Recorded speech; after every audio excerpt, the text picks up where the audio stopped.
మనం ఇప్పుడు గణపతి ప్రార్థన, మహాసరస్వతి దేవి ప్రార్థన చేసుకున్నాం. గురు ప్రార్థన ఈరోజు చేసుకుంటాం. రేపటి నుంచి మనకి ఉదయం పూట క్లాస్ ఉంటుంది. అది ఇప్పుడు మనం గురు ప్రార్థన. గురువు అంటే ఎవరు, ఆయన ఎవరు, ఏమిటి, ఆ విషయాలన్నీ కూడా నేను చెప్తాను. గురువు అనేవాడు మనకి చాలా యోగ సాధనలో చాలా అవసరం. కనుక ఆ గురువు గురించి మీకు చెప్తాను, జాగ్రత్తగా వినండి పిల్లలు. తర్వాత మనకి 6 గంటలకి ప్రార్థన ఉంటుంది. ప్రార్థన సమయంలో మీకు సులువైన పద్ధతిలో కదలకుండా, చిన్నపిల్లలైతే చక్కగా కింద కూర్చుని మఠం వేసుకొని ప్రార్థన చెప్పండి. 6 నుంచి 6:30 దాకా ప్రార్థన ఉంటుంది. తర్వాత నేను మళ్ళా మన గురువు గారి గురించి చెప్తాను. అది శ్రద్ధగా వినండి అందరూ, సరే?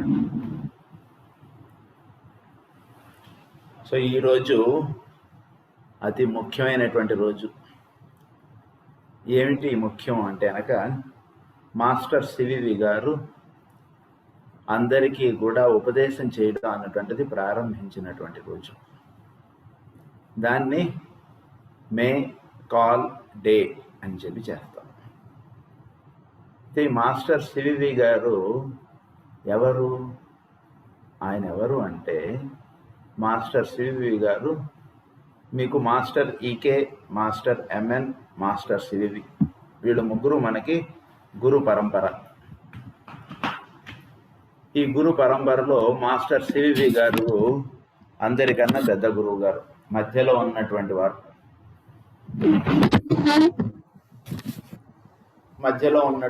మాస్టర్ సివివి గారు. ఆయన అందరికీ కూడా గురువు గారు. ఆయన 1868లో ఆయన ఆగస్టు 4వ తేదీ ఆయన జన్మించారు. జన్మించి ఆయన చిన్న వయసులోనే ఆయన యొక్క బ్రహ్మ తేజస్సు, ఆయన యొక్క జ్ఞానమును దర్శించినటువంటి పెద్దలు ఆయనకి 5వ సంవత్సరంలోనే ఒడుగు చేశారు. తర్వాత ఆయన కాలానుగుణముగా ఆయన కుంభకోణం వెళ్ళడం అనేటువంటిది జరిగింది. అక్కడ ఆయన స్థిర నివాసం అనేటువంటిది ఏర్పరచుకోవడం అనేటువంటిది జరిగింది. ఆయనకి 1910లో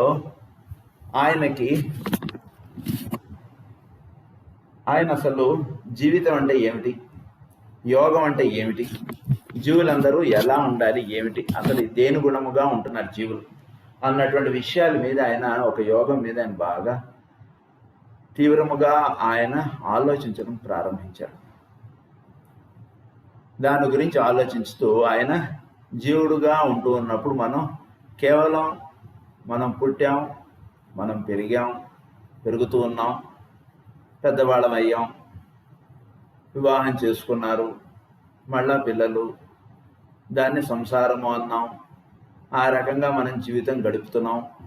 దీంట్లో ఏదో మనం కొంత సాధించామని, కొంత సాధించడానికి ప్రయత్నం చేస్తున్నామని, కొంత పొందాలని, కొంత పొందామని, ఇలా అనేక రకాలైనటువంటి ఆలోచనలతో జీవితం అనేటువంటిది అలా తెలియకుండా అలా వెళ్ళిపోతుంది. పెద్దవాళ్ళం అయిపోయిన తర్వాత అప్పుడు దీని గురించి ఇంకా ఏదో మనం సాధించుకోవాలనేటువంటి ఆలోచన, ఇంకా మనం ఏదో చేయాలనేటువంటి ఆలోచనలు, ఇలాంటి వాటితో జీవితం అనేటువంటిది వెళ్ళిపోతుంది. అంటే జీవితం అంటే ఇంతేనా, ఇంకేమైనా ఉందా? జీవితం మనం జీవించుతూ ఉండగా మనం సాధించుకోవాల్సినది ఏదైనా ఉందా అన్నటువంటి విషయం మీద ఆయన బాగా తీవ్రంగా ఆలోచించారు. మనం జీవిస్తూ ఉండటమైనా ఈ రకంగా, లేదా దీనిలో ఏవైనా విషయాలు మనం తెలుసుకోవాల్సినవి ఉన్నాయా? యోగము చెందుట, యోగము అంటే ఏమిటి అనేటువంటి విషయాలు అనేకము ఆయన మొట్టమొదటిగా ఆయన బాగా ఆలోచించడం మొదలుపెట్టారు మాస్టర్ సివివి గారు. ఇవగా పుట్టుట అన్నటువంటి చేస్తున్నాం. తర్వాత ఈ దేహం అనేటువంటిది వదిలేసి వెళ్ళిపోవడం అనేటువంటి జరుగుతుంది. వదిలేసి వెళ్ళిపోయినటువంటి వాడు ఎక్కడికి వెళ్ళిపోతున్నాడు, మళ్ళీ ఎక్కడి నుంచి వస్తున్నాడు, ఏమిటి ఇదంతా? విడిపోవడం అంటే ఇంక అయిపోయినట్టేనా, ఇంకేదైనా ఉందా దీంట్లో అనేటువంటిదంతా కూడా ఆయన బాగా ఆలోచించుకున్నారు. ఆలోచించి మాస్టర్ సివివి గారు జీవితం అంటే కేవలం మనం ఏదో ఇహపరములుగా అంటే మనం కేవలం ఐహికమైనటువంటి విషయములుగా జీవించడం జీవితం కాదు. ఎందుకంటే అది సాధించుకోవడానికే అయితే కనుక మనం మన యొక్క దీంతో అది సాధింపబడట్లేదు అనేటువంటిది మనకు తెలుస్తూ ఉన్నటువంటి విషయం. ఉదాహరణకి మనం ఒకటి కోరుతాం, అది ఆ విధంగా జరగటం అనేటువంటిది చేయట్లేదు. అనేకమైనటువంటివిగా జీవితం అనేటువంటిది వెళుతుంది. కనుక వీటిల్లో మనం దర్శించవలసింది ఏమిటంటే కనుక జీవితం అంటే కేవలం మనం పుట్టాం, మనం పెరిగాం, లేదా మనం ఏదో ఉద్యోగం చేస్తున్నాం, ఇంత మాత్రమే కాదు. లైఫ్ అంటే life is something more to it. Life is beyond of it. And ఇంకొక విషయం ఏమిటంటే జన్మ అనేటువంటిది మనం కోరుకొని మనం పుట్టినటువంటిది కాదు. జన్మ అనేటువంటిది మనం అడిగితే మనం కోరుకొని మనం ఈ భూమి మీద పుట్టడం అనేటువంటి జరగట్లేదు కదా. కనుక మనం పుట్టబడ్డాం. అలా ఇవన్నీ కూడా మన లైఫ్లో ఇవన్నీ కూడా జరుగుతూ ఉన్నప్పుడు దీనికి పైన ఇంకొక పరమసత్యం అనేటువంటిది ఉంది. ఆ పరమసత్యాన్ని మనం తెలుసుకోవాలి అన్నటువంటి దీంట్లో ఆయన యోగము అన్నటువంటి విషయముగా ఆయన ఎంతో తపస్సు చేశారు మాస్టర్ సివివి గారు. తపస్సు చేసినప్పుడు ఆయనకి ఎన్నో విషయములు ఆయన దీనికి అనుగుణముగా ఆయన తెలుసుకోవడం అనేటువంటిది జరిగింది. అంటే ఈ సృష్టిలో ఉన్నటువంటి రహస్యములు ఇవన్నీ కూడా ఉన్నటువంటి విషయములు ఆయనకు అలా పుస్తకం విప్పితే అందులో ఉన్న విషయాలన్నీ కూడా ఎలా అయితే బోధపడతాయో ఆ విధముగా ఆయనకి సృష్టిలో ఉన్నటువంటి రహస్యములు అవన్నీ కూడా ఆయనకు అలా బోధపడ్డాయి. బోధపడి ఆయనకు అప్పుడు తెలిసిన విషయం ఏమిటంటే కనుక ఈ సృష్టిలో ఉన్నటువంటి రహస్యములు ఇవన్నీ తెలిసి ఆయన ఒక దీని మీద ఈ భూమి మీద పుట్టడం అనేటువంటిది జరిగింది అనేటువంటి విషయం ఆయనకు తెలియబడింది. ఒకానొక కారణముగా ఆయన ఈ భూమి మీద పుట్టడం అనేటువంటిది జరిగింది. ఆ కారణమే ఆయన ఈ భూమి యొక్క పరిభ్రమణములు ఇవన్నీ కూడా ఆయన సరిదిద్దడానికి ఆయన భూమి మీద పుట్టడం అనేటువంటిది జరిగింది అనేటువంటి విషయం ఆయన తెలుసుకోవడం అనేటువంటిది జరిగింది. అది తెలుసుకుని ఆయన వ్యవహారికమైనటువంటి జీవితము తక్కువగాను, ఆధ్యాత్మికమైనటువంటి జీవితం ఎక్కువగాను, అంటే యోగము చెందుట అనేటువంటిది ఎక్కువగాను ఆయన చేస్తూ కాలం గడపడం అనేటువంటిది జరిగింది. దీని విధముగా ఆయన జీవితం గడుస్తున్నప్పుడు 1910 మే నెలలో ఆయన మే 28 రాత్రి ఆయన ధ్యానంలో కూర్చొని ఉంటుండగా ఒక తోకచుక్క అనేటువంటిది ఆకాశంలో నుంచి వచ్చి ఆయనలోకి ప్రవేశించడం అనేటువంటిది ఆ చుట్టూ ఉన్నటువంటి వాళ్ళందరూ కూడా దర్శించడం అనేటువంటిది జరిగింది. ఒక పెద్ద తేజస్సు కాంతి అలా ఆకాశంలోంచి ఆయన ధ్యానం చేసుకున్నటువంటి రూమ్లోకి అలా వచ్చింది. ఆ రూమ్ కూడా ఏంటంటే ఇప్పుడు మనకున్నటువంటి రూమ్ లాగా అంటే రూఫ్లు ఉన్నటువంటి రూమ్ కాదు, అది తడికలతో ఉన్నటువంటి రూమ్, ఆయన ధ్యానం చేసుకునేటువంటి రూమ్ అప్పట్లో. అందులోకి అలా వచ్చింది ఆ కాంతి. వాళ్ళందరూ అనుకున్నారు ఈయన ఇంకా అయిపోయారు ఈయన అన్నట్టుగా అనుకున్నారు. మర్నాడు పొద్దున వచ్చి చూస్తే ఆయన అలా ధ్యానంలో ఉన్నారు 29 నాడు. అప్పుడు ఆయనకి ఆకాశంలో నుంచి వచ్చినటువంటి తోకచుక్క అనేటువంటి వెలుగు వలన ఆయనకి ఒక తేజస్సు అనేటువంటిది ఆయనలో ప్రవేశించింది. దాన్నే బ్రహ్మము అన్నారు. దాన్ని ఆయన పరబ్రహ్మము అన్నటువంటి విషయం ఆయన తెలుసుకుని ఆయన అప్పటి నుంచి ఆయన దగ్గరికి వచ్చినటువంటి వాళ్ళకి ఆయన ఉపదేశం ఇవ్వటం అనేటువంటిది ప్రారంభించారు. అంతకు ముందు నుంచి కాకుండా ఆ రోజు నుంచి ఆయన యోగమునందు ఆయనకి ఏ యోగం అయితే చెందటం వలన ఆయనకి బ్రహ్మము అన్నటువంటి తెలియబడిందో, బ్రహ్మము పరబ్రహ్మ తత్వము అంటే ఏంటో తెలియబడిందో, ఆ బ్రహ్మము పరబ్రహ్మము అన్నటువంటి విషయములు ప్రతి జీవుడు కూడా పొందుటకు కావాల్సినటువంటి సోపాన మార్గము నాకు వారధిగా ఆయన యొక్క నామమును బీజాక్షరములుగా ఏర్పరిచి ఆయన వాటిని ప్రార్థన మంత్రములుగా జీవులకి ఇచ్చారు ఆయన. కనుక ఆయన దీని ద్వారా ఆయన ఈ భూమి మీద చేసినటువంటి ఏర్పాటు ఏమిటంటే మానవుడు ప్రతివాడు కూడా అనేక విధములుగా అనేకమైనటువంటి పరిస్థితులుగా జీవుడు అనేటువంటి వాడు ఈ భూమి మీద పుడుతూ ఉంటాడు.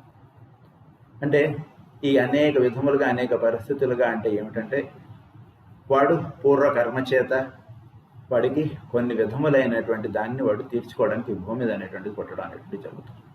ప్రతి మానవుడు కూడా భూమి మీద వాడు పరిపూర్ణత సాధించుట అనేటువంటిది, చేయుట అనేటువంటిది పరమావధి. తర్వాత ఈ భూమి మీద పుట్టడంతో పాటు వాడు తెలుసుకోవాల్సిన విషయం ఏమిటంటే కనుక, ఈ ఐహికమైనటువంటి అంటే ఈ భౌతికమైనటువంటి జీవితమే కాదు, మనం తెలుసుకోవాల్సినటువంటిది, మనం పొందవలసినది దీనికి అతీతముగా ఉన్నది అన్నటువంటి విషయం ప్రతి వాడు కూడా, ప్రతి జీవుడు కూడా తెలుసుకోవాలి. ప్రతి జీవుడు కూడా దాని యందు ఉండగలగాలి. దాన్నే యోగము అన్నారు. యోగము అంటే కలయుట, లేదా ఒక అయస్కాంతంతో ఒక ఇనుప ముక్క కలవడం, అది ఎలాగో అలా ఈ కలయుట అన్నటువంటి దాన్ని యోగము అన్నారు. కనుక యోగము చెందుట అన్నటువంటి దాన్ని జీవులందరూ కూడా తెలుసుకోవాలి అన్నటువంటిది ఆయన చెప్పినటువంటి మార్గం. అయితే మన పూర్వులు, మన పెద్దలు మనకి ఎన్నో ఆధ్యాత్మికమైనటువంటి విషయాలు మనకి జీవితంలో మనకి అందించారు. అంటే ఉదాహరణకి కొందరి దాంట్లో కొన్ని రకాలైనటువంటి క్రతువులు ఉంటాయి. కొందరి కుటుంబాల్లో లేదా కొందరి వంశముల్లో కొన్ని రకాలైనటువంటివన్నీ ఉంటుంటాయి. ఈ ఆచార కాండలను లేదా ఈ క్రతువులను లేదా పూజలనండి, లేదా ధ్యానములనండి, లేదా వ్రతములనండి, ఇలా అనేక రకాలైనటువంటివి ఉంటూ ఉన్నాయి. ప్రతి వాళ్ళకేదో వాళ్ళ పూర్వీకులు అన్నటువంటి వాళ్ళు అవన్నీ చేసేవారు.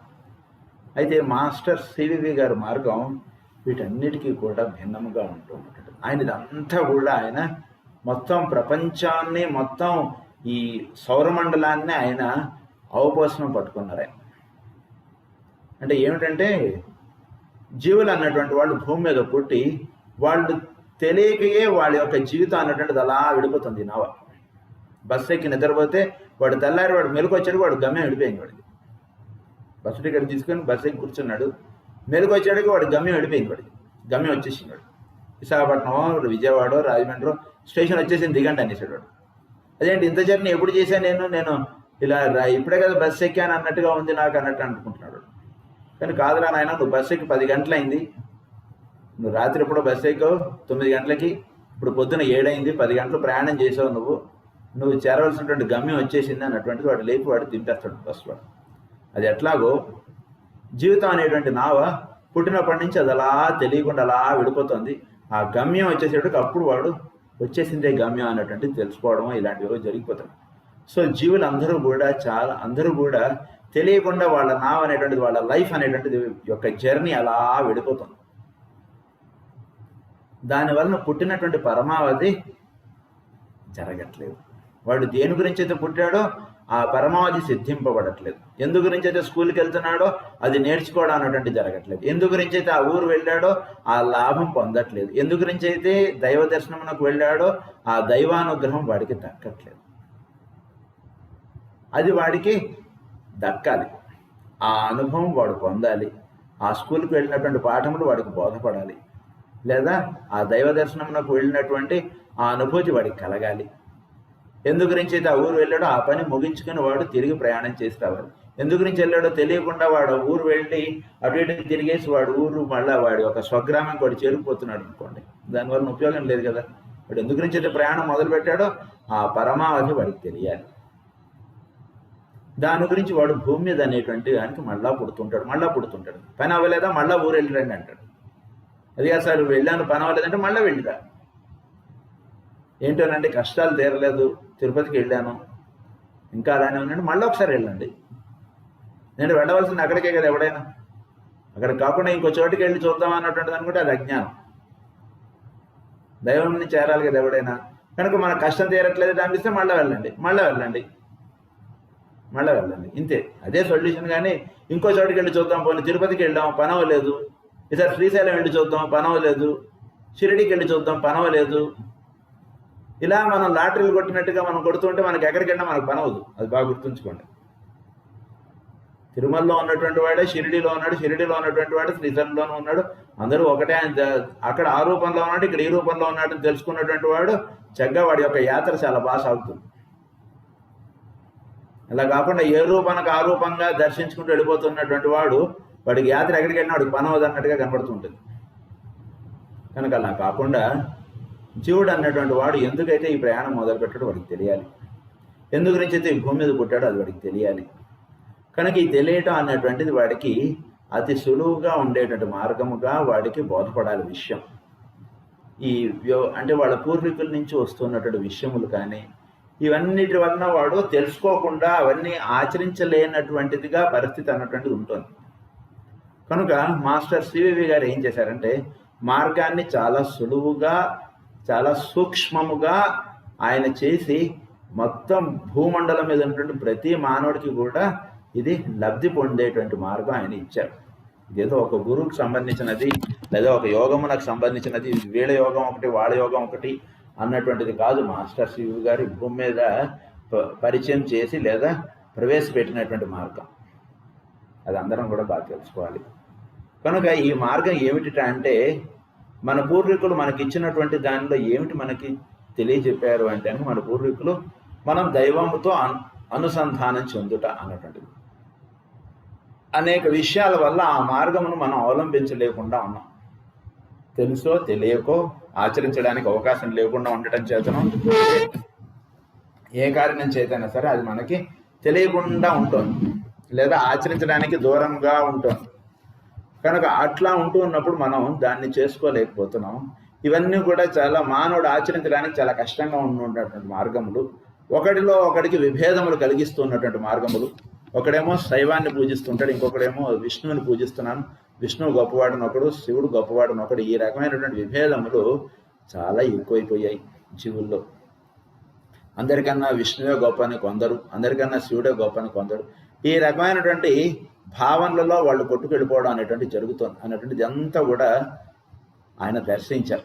ఈ విషయాన్ని అంతా కూడా దర్శించి ఆయన ఏం చెప్పారంటే కనుక అవి మీరు ఆచరించినా ఆచరించకపోయినా పర్వాలేదు, మీరు కేవలం ఉదయం 6 గంటలకి సాయంత్రం 6 గంటలకి నా నామాన్ని 3 సార్లు మీరు ఉచ్చరించుకుంటే ఇది మీకు మీ జీవితమునకు లేదా మీ జీవితమునకు కావాల్సినటువంటి తరుణోపాయం చూపిస్తుంది, మీ జీవితమునకు కావాల్సినటువంటి పరమావధి మీకు అందిస్తుంది అని చెప్పి ఆయన అంటే ఈ భూమండలం మీద ఆయన ఆ ఏర్పాటు చేశారు. అంటే కేవలం ఒక మాట అంటే సరిపోదు, బాగా గుర్తుంచుకోండి.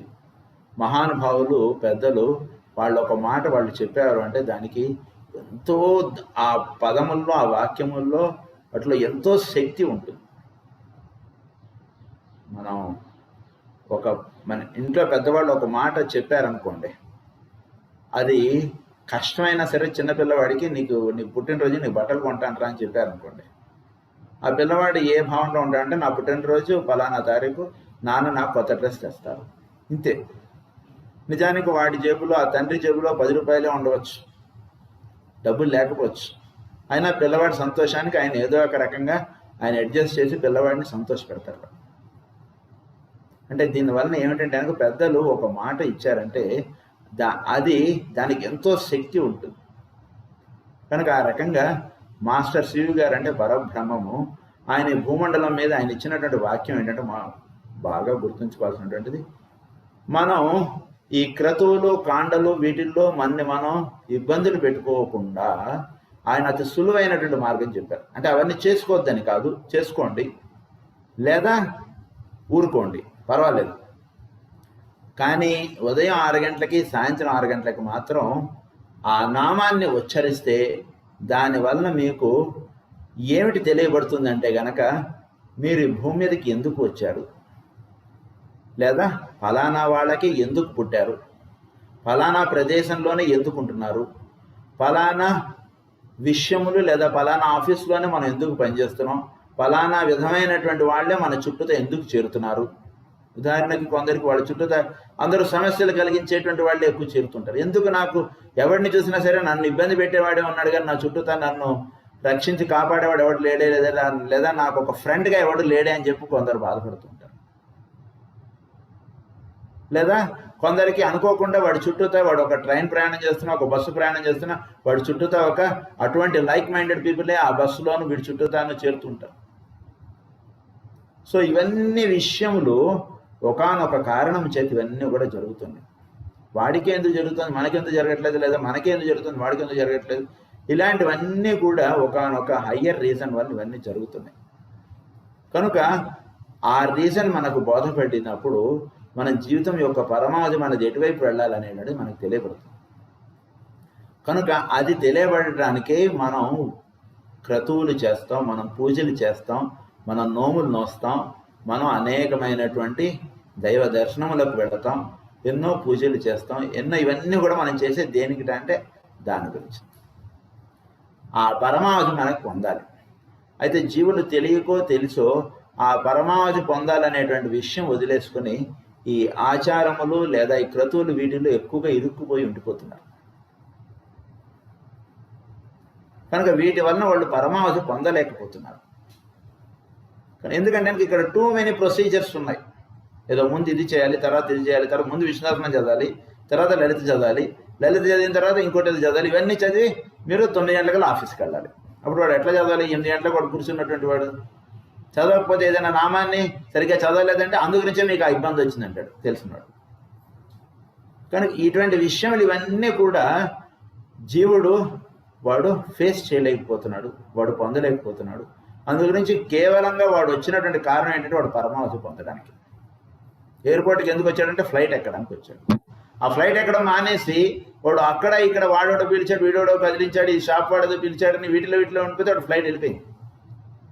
కనుక ఇలాంటిది కాకుండా వాడు ఉండడానికి కేవలం ఏమిటంటే ఈ మాస్టర్ గారి పేరు వాడు ఉదయం 6 గంటలకి సాయంత్రం 6 గంటలకి వాడు ఉచ్చరించుకోవడం అనేటువంటిది చేయడం చేత వాడు తెలియకుండా వాడు వెళ్ళవలసినటువంటి వాడు పొందవలసినటువంటి మార్గమునకు వాడిని తీసుకెళ్లేటువంటి బాధ్యత మాస్టర్ శివ గారు ఇచ్చారు జీవులందరికీ. ఆ బాధ్యత ఆయన స్వీకరించి జీవులందరినీ కూడా ఆయన కాపాడుతాననేటువంటి అభయముద్ర ఆయన చూపించారు.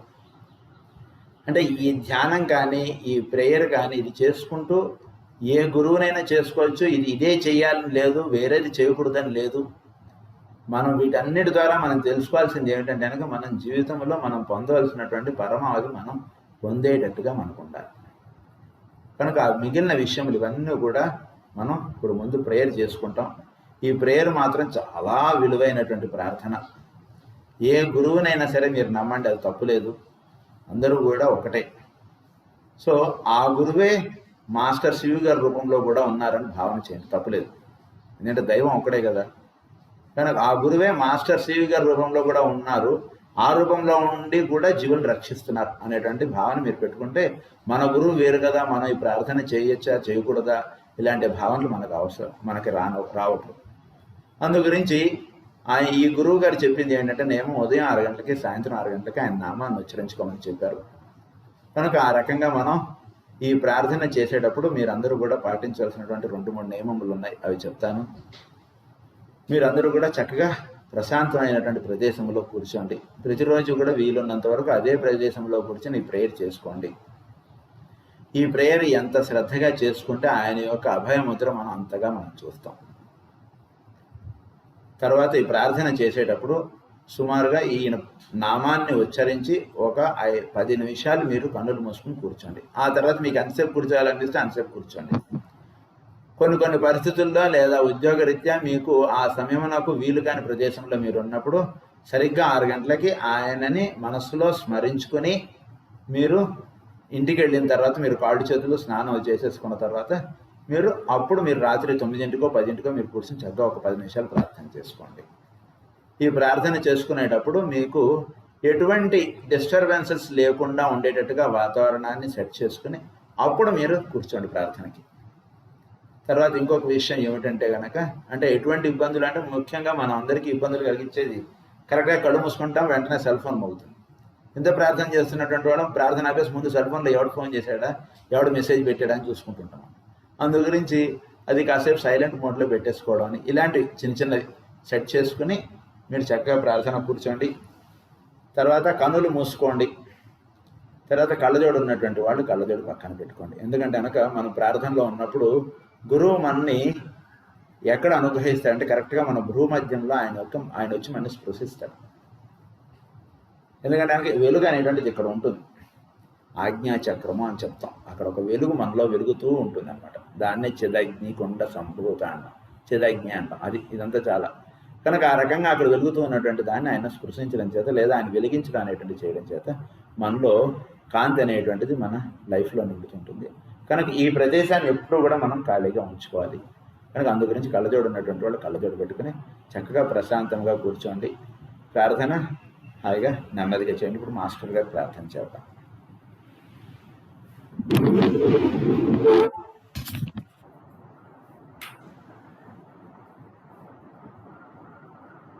పరమ గురువులు మాస్టర్ సివివి ఆయన ఈ భూమి మీద జీవులందరికీ కూడా ఇందాక మనం చెప్పుకున్నట్టుగా జీవుల యొక్క పరమావధి, వాళ్ళు జన్మ తీసుకుని వాళ్ళు ఈ భూమి మీద పుట్టడం అన్నటువంటిది దాని యొక్క పరమావధి చక్కగా జరగడానికి ఆయన ఒక మార్గం అనేటువంటిది ఏర్పాటు చేశారు. ఏమిటి మార్గం అంటే కనుక ఆయన చూపించినటువంటి మార్గం ఏమిటంటే చాలా సులువైనటువంటి మార్గం. ఈ భూమి మీదకి అవతార పురుషులు ఎప్పుడు వచ్చినా ఎవరు వచ్చినా కూడా భూమి మీద ఉన్నటువంటి జీవుల మీద అత్యంతమైనటువంటి ప్రేమతోటి, ఎంతో కరుణతోటి, ఎంతో దయతోటి వాళ్ళు అతి సులువుగా వాళ్ళు పరమావధి పొందడానికి కావలసినటువంటి ఇచ్చి వెళుతూ ఉంటారు. ఇప్పుడు కూడా ఏ అవతార పురుషుడు భూమి మీద పుట్టినా కూడా వాళ్ళు అటువంటి మార్గం భూమి మీద ఉన్నటువంటి వాళ్ళకి చూపించి వెళుతూ ఉంటారు. అందులో భాగంగా మాస్టర్ సివి గారి భూమి మీద అవతరించడం అన్నటువంటిది ఆ కారణముగా జరిగింది. ఎన్నో క్రతువులు కానీ, ఎన్నో విషయములు కానీ ఇవన్నీ కూడా జీవులు కొందరు చేసుకోవడం. ఈ చేసుకోవడంలో వాళ్ళల్లో వాళ్ళు నేను ఫలానా, నేను అమ్మవారిని పూజిస్తానంటే ఒకడు, నేను అయ్యవారిని పూజిస్తానంటే ఒకడు, ఇలా అనేక రకాలుగా అయిపోవడం, వాళ్ళకి తెలిసి కొంత, తెలియక కొంత ఈ ఇబ్బందులు ఇవన్నీ పడుతుండటం, ఈ రకమైనటువంటి వాటిని అన్నిటినీ కొందరు చేయగలగటం, కొందరు చేయలేకపోవటం, ఇలా అనేక రకాలైనటువంటివి భూమి మీద ఉన్నటువంటి జీవులు వాళ్ళు పొందుతూ ఉన్నటువంటివి. కనుక ఇటువంటి వాటిని వాళ్ళు చేసినా చేయకపోయినా వాళ్ళు పరమావధి పొందాలి. చిన్నపిల్లవాడు స్కూల్కి ప్రతిరోజు వాడు అనేక కారణాల చేత వాళ్ళు రెగ్యులర్గా రాలేదు. అయినా టీచర్ గారు ఏం చేస్తారంటే వీడికి ఎట్లయినా సరే వీడిని ఈ క్లాస్లో వీడిని ఉత్తీర్ణుడిని చేయాలి. నువ్వు రోజు రాలేదు కదా స్కూల్కి, నీకు 80% నీకు అటెండెన్స్ ఉంది, 100% లేదు, నేను ఫెయిల్ చేసేస్తాను అన్నాడు టీచర్. పర్వాలేదు, ఒక 50% వచ్చావు కదా నువ్వు క్లాసులకి, అయితే ఈ పాఠాల్లో ఈ ప్రశ్నలు నువ్వు బాగా నేర్చుకో, ఈ లెసన్లు చాలా ఇంపార్టెంట్ అని చెప్పి ఎలా అయితే ఒక టీచర్ గారు ఒక పిల్లవాడికి వాడు ఎలా అయినా సరే వాడిని పాస్ చేయడానికి ఎలా అయితే చూస్తుంటారో, అలాగే ఈ భూమి మీద పుట్టినటువంటి అవతార పురుషులు లేదా గురువులు వాళ్ళు ఏం చేస్తుంటారు అంటే ఈ భూమి మీద ఉన్నటువంటి వాళ్ళని ఎలా అయినా సరే వీళ్ళని ఉత్తీర్ణుల్ని చేద్దాం, వీళ్ళు ఏ కారణం చేత అయితే భూమి మీద పుట్టారో ఆ కారణం వాళ్ళు తెలుసుకునేటట్టుగా, వాళ్ళు తెలుసుకుని వాళ్ళు ఎందుకైతే ఈ భూమి మీద జన్మించడం అనేటువంటి జరిగిందో అది తెలుసుకొని వాళ్ళు ఆ విధముగా జీవించేటట్టుగా, ఆ విధముగా యోగం పొందేటట్టుగా, వాళ్ళకి ఆ విధముగా జరిగేటట్టుగా చూచుట అన్నటువంటి దాంట్లో వాళ్ళు అతి సులువైనటువంటి మార్గం జీవులకు ఎప్పుడూ కూడా అందిస్తూ ఉంటారు. అది వాళ్ళ యొక్క ప్రేమకు చిహ్నం అంతే. ఎందుకు చేస్తున్నారు అలా అంటే కేవలం ఒక ప్రేమ మన జీవులందరి మీద అంతే. ఎందుకు మాస్టర్ శ్రీ గారి భూమి మీద పుట్టారంటే ఆయనకేం పని లేదు, మనందరి మీద ప్రేమతోటి ఆయన పుట్టారు. మనం ఆయన నామాన్ని ఉచ్చరిస్తే ఆయనకి ఏదో కౌంట్ వ్యూవర్స్ పెరుగుతారనో, లేదా ఆయనకేవో ఇన్ని మార్కులు వస్తాయనో, లేదా రేటింగ్ ఉంటుందనో ఇలాంటివి కాదు. అవన్నీ ఇహంలో ఉండేటువంటివి, అన్నీ పరంలో ఉండేటువంటివి ఏవి కాదు. కనుక పరం గురించి బోధించడానికి వచ్చేవాళ్ళు ఎప్పుడు కూడా పరమ గురువులు, అది బాగా గుర్తుంచుకోవాలి. ఎప్పుడు కూడా వాళ్ళు మన పరతత్వం గురించి, లేదా ఈ భూమి మీద మనం ఐహికముగా కాక మనం దేనికైతే జన్మ తీసుకున్నామో, లేదా దేనికైతే ఈ జన్మ ఇవ్వబడిందో ఆ తత్వాన్ని లేదా ఆ మార్గాన్ని మనకి తెలియజెప్పడానికి వచ్చినటువంటి వాళ్ళు పరమ గురువులు. సో మాస్టర్ సివివి గారు ఆ కోవలో వచ్చినటువంటి వారు. ఆయన భూమి మీద ఉన్నటువంటి వాళ్ళకి అతి సులువుగా వీళ్ళు పరబ్రహ్మ తత్వం అన్నటువంటిది పొందుటకు అతి సులువైనటువంటి మార్గమును భూమి మీద ఆయన ఏర్పాటు చేసి వెళ్ళారు. నిజానికి పరబ్రహ్మ తత్వమును పొందుటకు ఇంత సులువైనటువంటి మార్గం ఉంది అన్నటువంటిది తెలుసుకోవడమే చాలా అదృష్టం. అంటే ఒక్క విషయం బాగా గుర్తుంచుకోండి, మాస్టర్ సివివి గారు మనకి గురువు గారు కాబట్టి ఆయన ఎక్కువగా స్మరించుకుంటున్నాం అన్నటువంటిది కాదు, సత్యం మనం తెలుసుకుంటున్నాం అన్నటువంటిదే ఇక్కడ మార్గం. మనం మాస్టర్ సివివి గారు గురించి మనం ఈరోజు చెప్పుకోవడంలో ఉద్దేశం ఏంటంటే, మనం తెలుగు క్లాస్లో తెలుగు మాట్లాడుకోవడం అన్నటువంటిది ఎలా అయితే కరెక్టో, అలా ఈరోజు మన మాస్టర్ సివి గారు మిగిలిన గురువులు తక్కువ అని కాదు, మిగిలిన గురువుల కన్నా మా గురువే ఎక్కువ అని కాదు. ఇప్పుడు కూడా అది మనం బాగా తెలుసుకోవాలి. ఈ వేరే మార్గాల్ని కించపరచడం కానీ, వేరే మార్గములను మనం తప్పు పట్టడం అన్నటువంటిది మాస్టర్ సివి మార్గమునకు తగదు. మాస్టర్ సివి గారు ప్రేయర్ చేసేవాళ్ళు ఎప్పుడు కూడా వేరే మార్గాల్ని తప్పు పట్టడం కానీ, వేరే మార్గం కన్నా మా మార్గమే గొప్పదని తలవటం మాస్టర్ సివి గారు నిషేధించినటువంటి నియమముల్లో అదొకటి. అందుగురించి మనం మాస్టర్ సివి గారు ఈ భూమి మీద పుట్టడంలో ఏమిటంటే గనక, ఈ భూమి మీద ఉన్నటువంటి వాళ్ళు ప్రతిరోజు కూడా ఉదయం 6 గంటలకి, సాయంత్రం 6 గంటలకి ఆయన నామాన్ని ఉచ్చరించుకొని ఒక 10 నిమిషాలు చాలు. ఈరోజు చేసినంతసేపు చేయక్కర్లేదు ప్రార్థన. ఒక 10 నిమిషాలు కన్నులు మూసుకొని మీలో జరుగుతున్నటువంటి కదలికలు లేదా మీలో ఉంటూ ఉన్నటువంటి విషయములను మీరు అలా మనసుతోటి గమనిస్తూ ఉండండి. అంటే మనలో ఉండేటువంటి అనేకమైనటువంటి ఆలోచనల రూపముగా మనలో ఉన్నటువంటి తత్వాన్ని మనం నెమ్మది అలా గమనిస్తూ ఉండాలి. కనులు మూసుకుని మనలో ఉన్నటువంటి దాన్ని మనం గమనిస్తూ ఉండడం అంతే. మనకు వచ్చేటువంటి ఆలోచనలని అలా గమనిస్తూ ఉండండి అంతే. కనుక ఈ గమనించడంలో ఏం జరుగుతుందంటే, మీరు తెలుసుకోగలిగేది, మీరు నెమ్మదిగా బయట ఉన్న ప్రపంచంలో నుంచి లోపలికి వెళ్ళడం అనేటువంటిది చేస్తారు. ఎంతసేపు మనం ఎక్కువగా బయట ఉండటం అనేటువంటిది ఎక్కువగా చేస్తూ ఉంటాం. బయట ఉండటం అనేటువంటిది అంటే ఏదో ఆ విషయములు, ఈ వస్తువులని మనం ఏదో ఫలానావి సంపాదించాలి, ఇంకా ఫలానావి పొందాలని, ఇంకో 2 బిల్డింగ్లు కట్టాలని, ఇలాంటి వాటిల్లో పొద్దున్న నుంచి సాయంత్రం దాకా లేదా మర్నాడు పొద్దున దాకా లేదా మన జీవితం అంతా ఈ ఆలోచనలతో అలా వెళ్ళిపోతుంటుంది లైఫ్. అది వాళ్ళకి తెలిసినా వాళ్ళు ఆపుకోలేరు. ప్రతి వాళ్ళకి తెలుసు ఇవన్నీ కూడా, ఇప్పుడు మనం చెప్పుకునే అందరికీ తెలుసు. కానీ తెలిసినా మనం వాటిని ఆపుకోలేనంతగా మనకి అవి రుచులు మరిగిపోయాం వాటికి. They are very tasty to our senses. So it becomes so habituated that we cannot come out of those. సో ఆ రకంగా మనం వాటికి బంధీలం అయిపోతున్నాం. కనుక మనం ప్రార్థన అనేటువంటిది చేసుకోవడం చేత ఏమవుతుందంటే, మనం కాసేపు లోపలికి వెళతాం. అంటే లోపల ఒక ప్రపంచం ఉంది. దీన్నే వేటూరు ప్రభాకర్ శాస్త్రి గారు ఏమంటారంటే, భగవద్గీత, భాగవతములు, పురాణములు ఇవి అంటే ఆయన ఎంతో పెద్ద మహానుభావులు. ఆయన ఒకానొక సందర్భంలో ఆయన ఏమంటారంటే, అవన్నీ నేను వాటికి ఎక్కువ విలువ ఇవ్వను, ఎందుకంటే నా లోపల ఒక పుస్తకం ఉంది. ఈ పుస్తకం ఎక్కువ కరెక్ట్, ఈ పుస్తకాన్ని ఎక్కువ చదవాలి. ప్రతివాడు కూడా వాడిలో ఒక పుస్తకం ఉంది. వాడిలో ఉన్నటువంటి పుస్తకం పేరు నేను. ఆ నేనుని బాగా చదవాలి. ఆ నేను మనలో ఉండి ఏం చేస్తుంది, ఆ నేను మనలో ఉండి ఏం చెబుతోంది, ఆ నేను మనలో ఉండి మనకి ఏం దారి చూపిస్తోంది, ఆ నేనుని తెలుసుకోవడానికి ప్రతివాడు కూడా లోపలికి వెళ్ళాలి. ఈ లోపలికి వెళ్ళడం అనేటువంటిది మనం ప్రతివాళ్ళము చేయాలి. ఎప్పుడైతే లోపలికి వెళతామో, లోపల ఉన్నటువంటి నేనుని ఎప్పుడైతే దర్శిస్తామో, ఆ దర్శించడాన్ని ఆత్మజ్ఞానము అంటాం. ఆ దర్శించినంతసేపు మనం ఆ నేనులో ఉంటాం. మనం వ్యవహరించేటువంటి నేను వేరు, లోపల ఉన్నటువంటి నేను వేరు. వ్యవహరించేటువంటి నేను పేరు శ్రీరమణ. అన్నీ మాట్లాడతాడు, అది చేస్తాడు, ఇది చేస్తాడు, మందులు ఇస్తాడు, ఏవో చేస్తుంటాడు. కానీ లోపల ఉన్నటువంటి నేను వేరు. ఆ నేనుతోటి ఈ నేను కలవాలి. ఎప్పుడైతే ఈ బయట ఉన్నటువంటి నేను ఆ నేనులోకి కలుస్తుందో, దాన్ని ఆత్మ ఉండేటువంటి స్థితి, దానితోటి కలవాలి ఎప్పుడు కూడా. అలా కలవడానికి చేసేటువంటి ప్రయత్నమే ప్రార్థన. ఎప్పుడైతే ఇది వాడితోటి వెళ్ళి కలుస్తుందో, అప్పుడు వాడు నేను ఒకటి అన్నటువంటి తెలుసుకోవడం అన్నటువంటి చేయడం చేత అప్పుడు వాడు అయాం అన్నటువంటి తత్వంలో వాడు ఉంటాడు. ఈ తత్వంలో వాడు ఉన్నప్పుడు తర్వాత వాడికి తెలిసేది ఏమిటంటే కనుక, may the light in me be the light before మీ.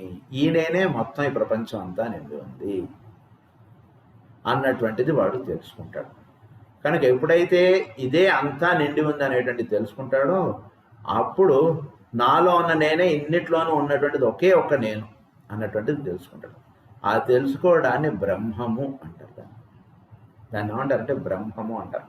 అంటే బ్రహ్మజ్ఞానం కలుగుట అంటారు దాన్ని. ఈ బ్రహ్మజ్ఞానం కలుగుట అన్నటువంటిది ఎప్పుడైతే జరుగుతుందో, అప్పుడు ఈ బ్రహ్మం అంతా ఎక్కడి నుంచి వచ్చింది? అంటే బ్రహ్మ అంటే సమస్త సృష్టి. సూర్యుడు, గోళములు ఇవన్నీ ఏర్పడ్డాయి. ఆ గోళముల్లో ఒకానొక గోళం భూమి. భూమి మీద మానవులుగా మనం పుట్టాం భారతదేశంలో ఇక్కడ ఇది. కనుక ఈ గోళములు ఇవన్నీ ఎక్కడి నుంచి వచ్చాయంటే సూర్యుడి నుంచి వచ్చాయి. సూర్యుడి నుంచి వచ్చాయి కాబట్టి సూర్యుడి చుట్టూ తిరుగుతున్నాయి. అది అంతే. మనం మళ్ళీ మన ఇంటికి ఎందుకు వస్తున్నాం అంటే ఇది మన ఇల్లు కాబట్టి మన ఇంటికి వస్తున్నాం. అలాగే సూర్యుడి నుంచి వచ్చాయి కాబట్టి సూర్యుడి చుట్టూ తిరుగుతున్నాయి. మనం పోయి వేరే వాడి ఇంట్లో వెళ్ళాం కదా, మనం రాత్రి మన ఇంటికి వచ్చి పడుకుంటాం, కానీ ఎదురింటి వాడి ఇంట్లోనూ ఇంకోటి ఇంట్లోకి ఎలా అయితే వెళ్ళామో అది అంత సింపుల్ థింగో. అలాగే ఈ గ్రాములన్నీ ఎక్కడి నుంచి పుట్టాయి అంటే ఇవన్నీ ఏమో పుట్టాయి, ఎన్నో కొన్ని వేల సంవత్సరాల నుంచి ఉన్నాయి సూర్యుడి చుట్టూ తిరుగుతూ అని రాసుకుంటున్నాం మనం పుస్తకాల్లో. ఎందుకంటే కనుక మనం అది దర్శించలేకపోతున్నాం ఇంత చిన్న విషయాన్ని సైన్స్లో. సూర్యుడి నుంచి ఈ గ్రాములన్నీ వచ్చాయి కాబట్టి సూర్యుడి చుట్టూ తిరుగుతున్నాయి. కనుక ఈ సూర్యుడి చుట్టూ ఈ గ్రహములు ఇవన్నీ ఏర్పడ్డాయి. ఇదంతా బ్రహ్మ యొక్క సృష్టిగా ఇవంతా ఏర్పడింది. కనుక దాన్ని తెలుసుకోవడం అన్నటువంటిది ఎప్పుడైతే ఉందో దాన్ని బ్రహ్మజ్ఞానము అన్నారు. కనుక వీటన్నిటికీ పైన ఇంకొకటి ఉంది, దాన్ని పరబ్రహ్మము అన్నారు. అంటే ఇవన్నీ ఎక్కడి నుంచి వచ్చాయో దాన్ని పరబ్రహ్మము అన్నారు. ఆ తత్వముగా మాస్టర్ శ్రీవి గారి భూమి మీద పుట్టారు. ఆయన పుట్టి జీవులందరూ కూడా అనేక కారణముల చేత వీళ్ళకి జన్మములు అన్నటువంటి ఇవ్వబడుతున్నాయి. దేని చేత ఇవన్నీ జరుగుతుంది అంటే వాడి యొక్క పూర్వకర్మ అనేటువంటిది ఒకటి వాళ్ళని నడుపుతూ ఉంటుంది జీవుల్ని. జీవులు ప్రతి వాడికి కూడా వాడి యొక్క పూర్వకర్మ అనేటువంటిది ఉంటుంది. ఆ పూర్వకర్మ అన్నటువంటిది రహితం చేసుకోవడానికి జీవులందరూ కూడా జన్మ అనేటువంటిది తీసుకుంటూ ఉంటారు. ఈ జన్మ అనేటువంటిది తీసుకోవడము వాళ్ళు ఈ భూమి మీదకి ఎలా అయితే, ఉదాహరణకి మనం పలానా విశాఖపట్నం వెళ్దాం, ఒక 4 రోజులు ఉందాం, పలానా వాళ్ళని కలుద్దాం, పలానా పనులు చేసుకుని పలానా రోజు బయలుదేరి మళ్ళీ తిరిగి హైదరాబాద్ వద్దాం అన్నటువంటిది ఎలా అయితే మనం ఒక నిర్ణయాన్ని చేసుకుని మనం ప్రయాణం అనేటువంటిది చేస్తామో, ఆ పనులు చేసుకోవడానికి ఎలా అయితే ఆ ఊరు వెళుతూ ఉంటామో, అలాగే మనం ఈ భూమి మీద పుట్టడంలో ఏంటంటే కింద జన్మలో మనం ఇంతవరకు సాధన చేసుకున్నాం, ఈ రకమైనటువంటి అవరోధములు మనకు వచ్చి వాటిని దాటడానికి ఈ జన్మలో మనం అవి చేసుకుందాము గాక అన్నటువంటిది చేసుకోవడానికి ఈ జన్మలో మనం పుట్టడం అనేటువంటి జరుగుతూ ఉంటుంది. ఈ జన్మగా ఇలా పుట్టినటువంటి వాడికి భూమి మీదకి వచ్చేటప్పటికి వాడు సరైనటువంటి మార్గం పట్టడానికి, వాడు ఇంకా కొంత తేలికగా వాడి యొక్క కర్మని రహితం చేసుకోవడానికి పరమ గురువులు మాస్టర్ శ్రీవి గారు ఆయన యొక్క ప్రార్థన అనేటువంటిది ప్రతి వాళ్ళు కూడా చేసుకోవడానికి అతి సులువుగా ఇచ్చినటువంటిది. ఈ ప్రార్థన ఎవరైనా చేసుకోవచ్చు, పురుషులని కాదు, స్త్రీలని కాదు, ఎవరైనా చేసుకోవచ్చు. చేసుకోవడానికి ఉన్నటువంటి నియమం ఏమిటంటే ఉదయం 6 గంటలకి సాయంత్రం 6 గంటలకి కన్నులు మూసుకొని ఇప్పుడు మనం చేసినటువంటి ప్రార్థనని సింపుల్గా ఒక 10 నిమిషాలు పావు గంటలు చేసుకోవచ్చు. చేసుకోవడం చేత మనలో ఏం జరుగుతుందంటే నెమ్మదిగా మనలో మార్పు అనేటువంటిది వస్తుంటుంది. ఎందుకంటే ఆయనకి జీవుడు అన్నటువంటి వాడు మారుతూ ఉండాలి. ఇప్పుడు కూడా నేను చెప్పేదే కరెక్టు, నేను చేసేదే కరెక్ట్ అన్నటువంటి తత్వంలో నుంచి వాడికి మార్పు అనేటువంటిది రావాలి. మన యొక్క వ్యవహారముల్లో మార్పు రావాలి, మన యొక్క ఆలోచనలలో మార్పు రావాలి, మన యొక్క దైనందిన జీవితంలో మార్పు రావాలి. వీటన్నిటిలోనూ మార్పు అనేటువంటిది దేనివల్ల వస్తుంటుంది అంటే మన మనస్సు అనేటువంటిది శుభ్రపడుతూ ఉంటే వీటన్నిటిలోనూ మార్పు అనేటువంటిది వస్తుంటుంది. కనుక అది శుభ్రపడాలి అంటే అది గురువు యొక్క నామముతోటి దాన్ని జతపరిచినప్పుడు అది చక్కగా అది ఉండవలసినటువంటి స్థితిలో అది ఉంటూ ఉంటుంది మనస్సు. కనుక ఎప్పుడైతే గనక ఈ పంచేంద్రియములు మనస్సు ఇవి చక్కగా ఇవి ఇలా ఉంటాయో శుభ్రపడి, అప్పుడు వీడికి ఆత్మజ్ఞానం అన్నటువంటి చక్కగా బోధపడుతుంది. ఎప్పుడైతే ఆత్మ దర్శనం అన్నటువంటిది జరుగుతుందో వీడికి, అప్పుడు వీడు బ్రహ్మమును వీడు చక్కగా దర్శించగలుగుతాడు. లేకపోతే ఏమవుతుందంటే మనకి గోడ, తలుపు, స్తంభములు ఇవే ఉన్నా కానీ, పిల్లర్లు ఇవి ఉన్నా కానీ ఇక్కడ దైవం ఎక్కడున్నాడండి అంటే ఇక్కడే ఉన్నాడని చెప్పాడు ప్రహ్లాదుడు. ఎక్కడున్నాడంటే ఇక్కడే ఉన్నాడు. ఎక్కడున్నాడేంటి ఇంత చక్కగా కనబడుతుంటే ఎక్కడున్నాడు అన్నాడు. దాన్ని కళ్ళు ఎవరు చూసి జాగ్రత్తగా అన్నాడు. కళ్ళు ఉన్నటువంటి వాడిగా అయితే నువ్వు అడగవు కదా, కళ్ళు లేని వాడిగా అడుగుతున్నావు నువ్వు. జాగ్రత్తగా చూస్తే అంతా కనబడుతుంది. నాకు కనబడుతున్నాడు, నీకు కనబడట్లేదు అంటే that means you are blind, అంతే సింపుల్గా. ప్రహ్లాదుడికి అంతా కనబడ్డాడు, నాకు కనబడట్లేదు. ఇప్పుడు నాకు మా ఇంట్లో తలుపులో గాడ్లు ఇవే కనబడుతుంటే that means I'm blind to god, ఇంత సింపుల్గా మనం ఒప్పుకోవాలి. ఇంత పూజలు చేసి ఇంత ప్రేయర్లు చేస్తున్నా మనం వీఆర్ బ్లైండ్ టు గాడ్ అంతే. కనుక అది మనకి దర్శనం అవ్వాలిట అంటే ఈ ఆత్మని మనం చక్కగా దర్శనం అన్నటువంటి చేసుకున్నప్పుడు అప్పుడు అదే తత్వం ఈ సృష్టిలో ఇదంతా నిండి ఉంది అన్నటువంటిది జరుగుతుంది. ఎప్పుడైతే బ్రహ్మమును దర్శించగలుగుతాడో వాడు ఒకే ఒక తత్వం ఇదంతా నిండి ఉంది, ఒకే ఒక ఎనర్జీ ఇదంతా నిండి ఉంది, ఒకే ఒక తత్వము ఆయన్నే పరమాత్మ అన్నారు. దాన్నే ఎనర్జీగా చెప్తారు కొందరు. ఎలా చెప్పుకున్నా ఉన్నది ఒకే ఒక తత్వము. దాన్ని దర్శించుటకు మనం ఈ భూమి మీద పుట్టడం అన్నటువంటిది జరుగుతుంటుంది. అలా దర్శించగలిగినటువంటి వాళ్ళని బ్రహ్మము జ్ఞానము కలిగినటువంటి వాళ్ళు అంటారు. వాళ్ళు బ్రహ్మమునందు చరించేటువంటి వాళ్ళు, వాళ్ళనే బ్రహ్మచారులు అని కూడా అంటారు. అంటే వాళ్ళు ఎప్పుడు బ్రహ్మముతోటి అనుసంధానమే ఉంటారు. వాళ్ళు బ్రహ్మముతోటి అనుసంధానం అంటే మొత్తం వాళ్ళకి ఒకటే ఒక తత్వం దర్శనం అవుతుంటుంది, ఇక వేరేది ఏమి దర్శనం అవుతుంది. ఎవడొచ్చి కూర్చున్నా ఆ తత్వమే వాడి ముందు వచ్చి కూర్చుని దాన్ని దర్శిస్తారు. కానీ ఫలానా వెంకట్రావు వెళ్ళాడు, ఇప్పుడు సోమేశ్వరరావు వచ్చాడు అన్నటువంటిది ఉండదు వాడికి. వెంకట్రావు మంచివాడు, సోమేశ్వరరావు చెడ్డవాడు, ఇలా ఇవన్నీ ఉండవు వాడికి. ఇంకోటి ఒకే ఒక తత్వం, వీడుగా వాడుగా ఇంకొకటిగా ఇలా మాట్లాడుతున్నాడు అనేటువంటి తత్వం వాటిలో దర్శనం అయిపోతుంది. అప్పుడు వీడి యొక్క ఇండివిజువల్ ఎగ్జిస్టెన్స్ అన్నటువంటిది విడిపోతుంది అక్కడ. అంటే ఒక ఐసుగడ్డ సముద్రంలోనే ఒక నీటిలోనే కరిగిపోవడం అనేటువంటిది ఎలా అయితే అయిపోతుందో అలా వీడి యొక్క తత్వం అక్కడ కరిగిపోతుంది. ఎప్పుడైతే ఆ కరిగిపోవడం అనేటువంటిది జరుగుతుందో అప్పుడు వాడు ఉండేటువంటి స్థితి ఏమిటంటే బ్రహ్మము. ఆ స్థితిని బ్రహ్మము అంటారు.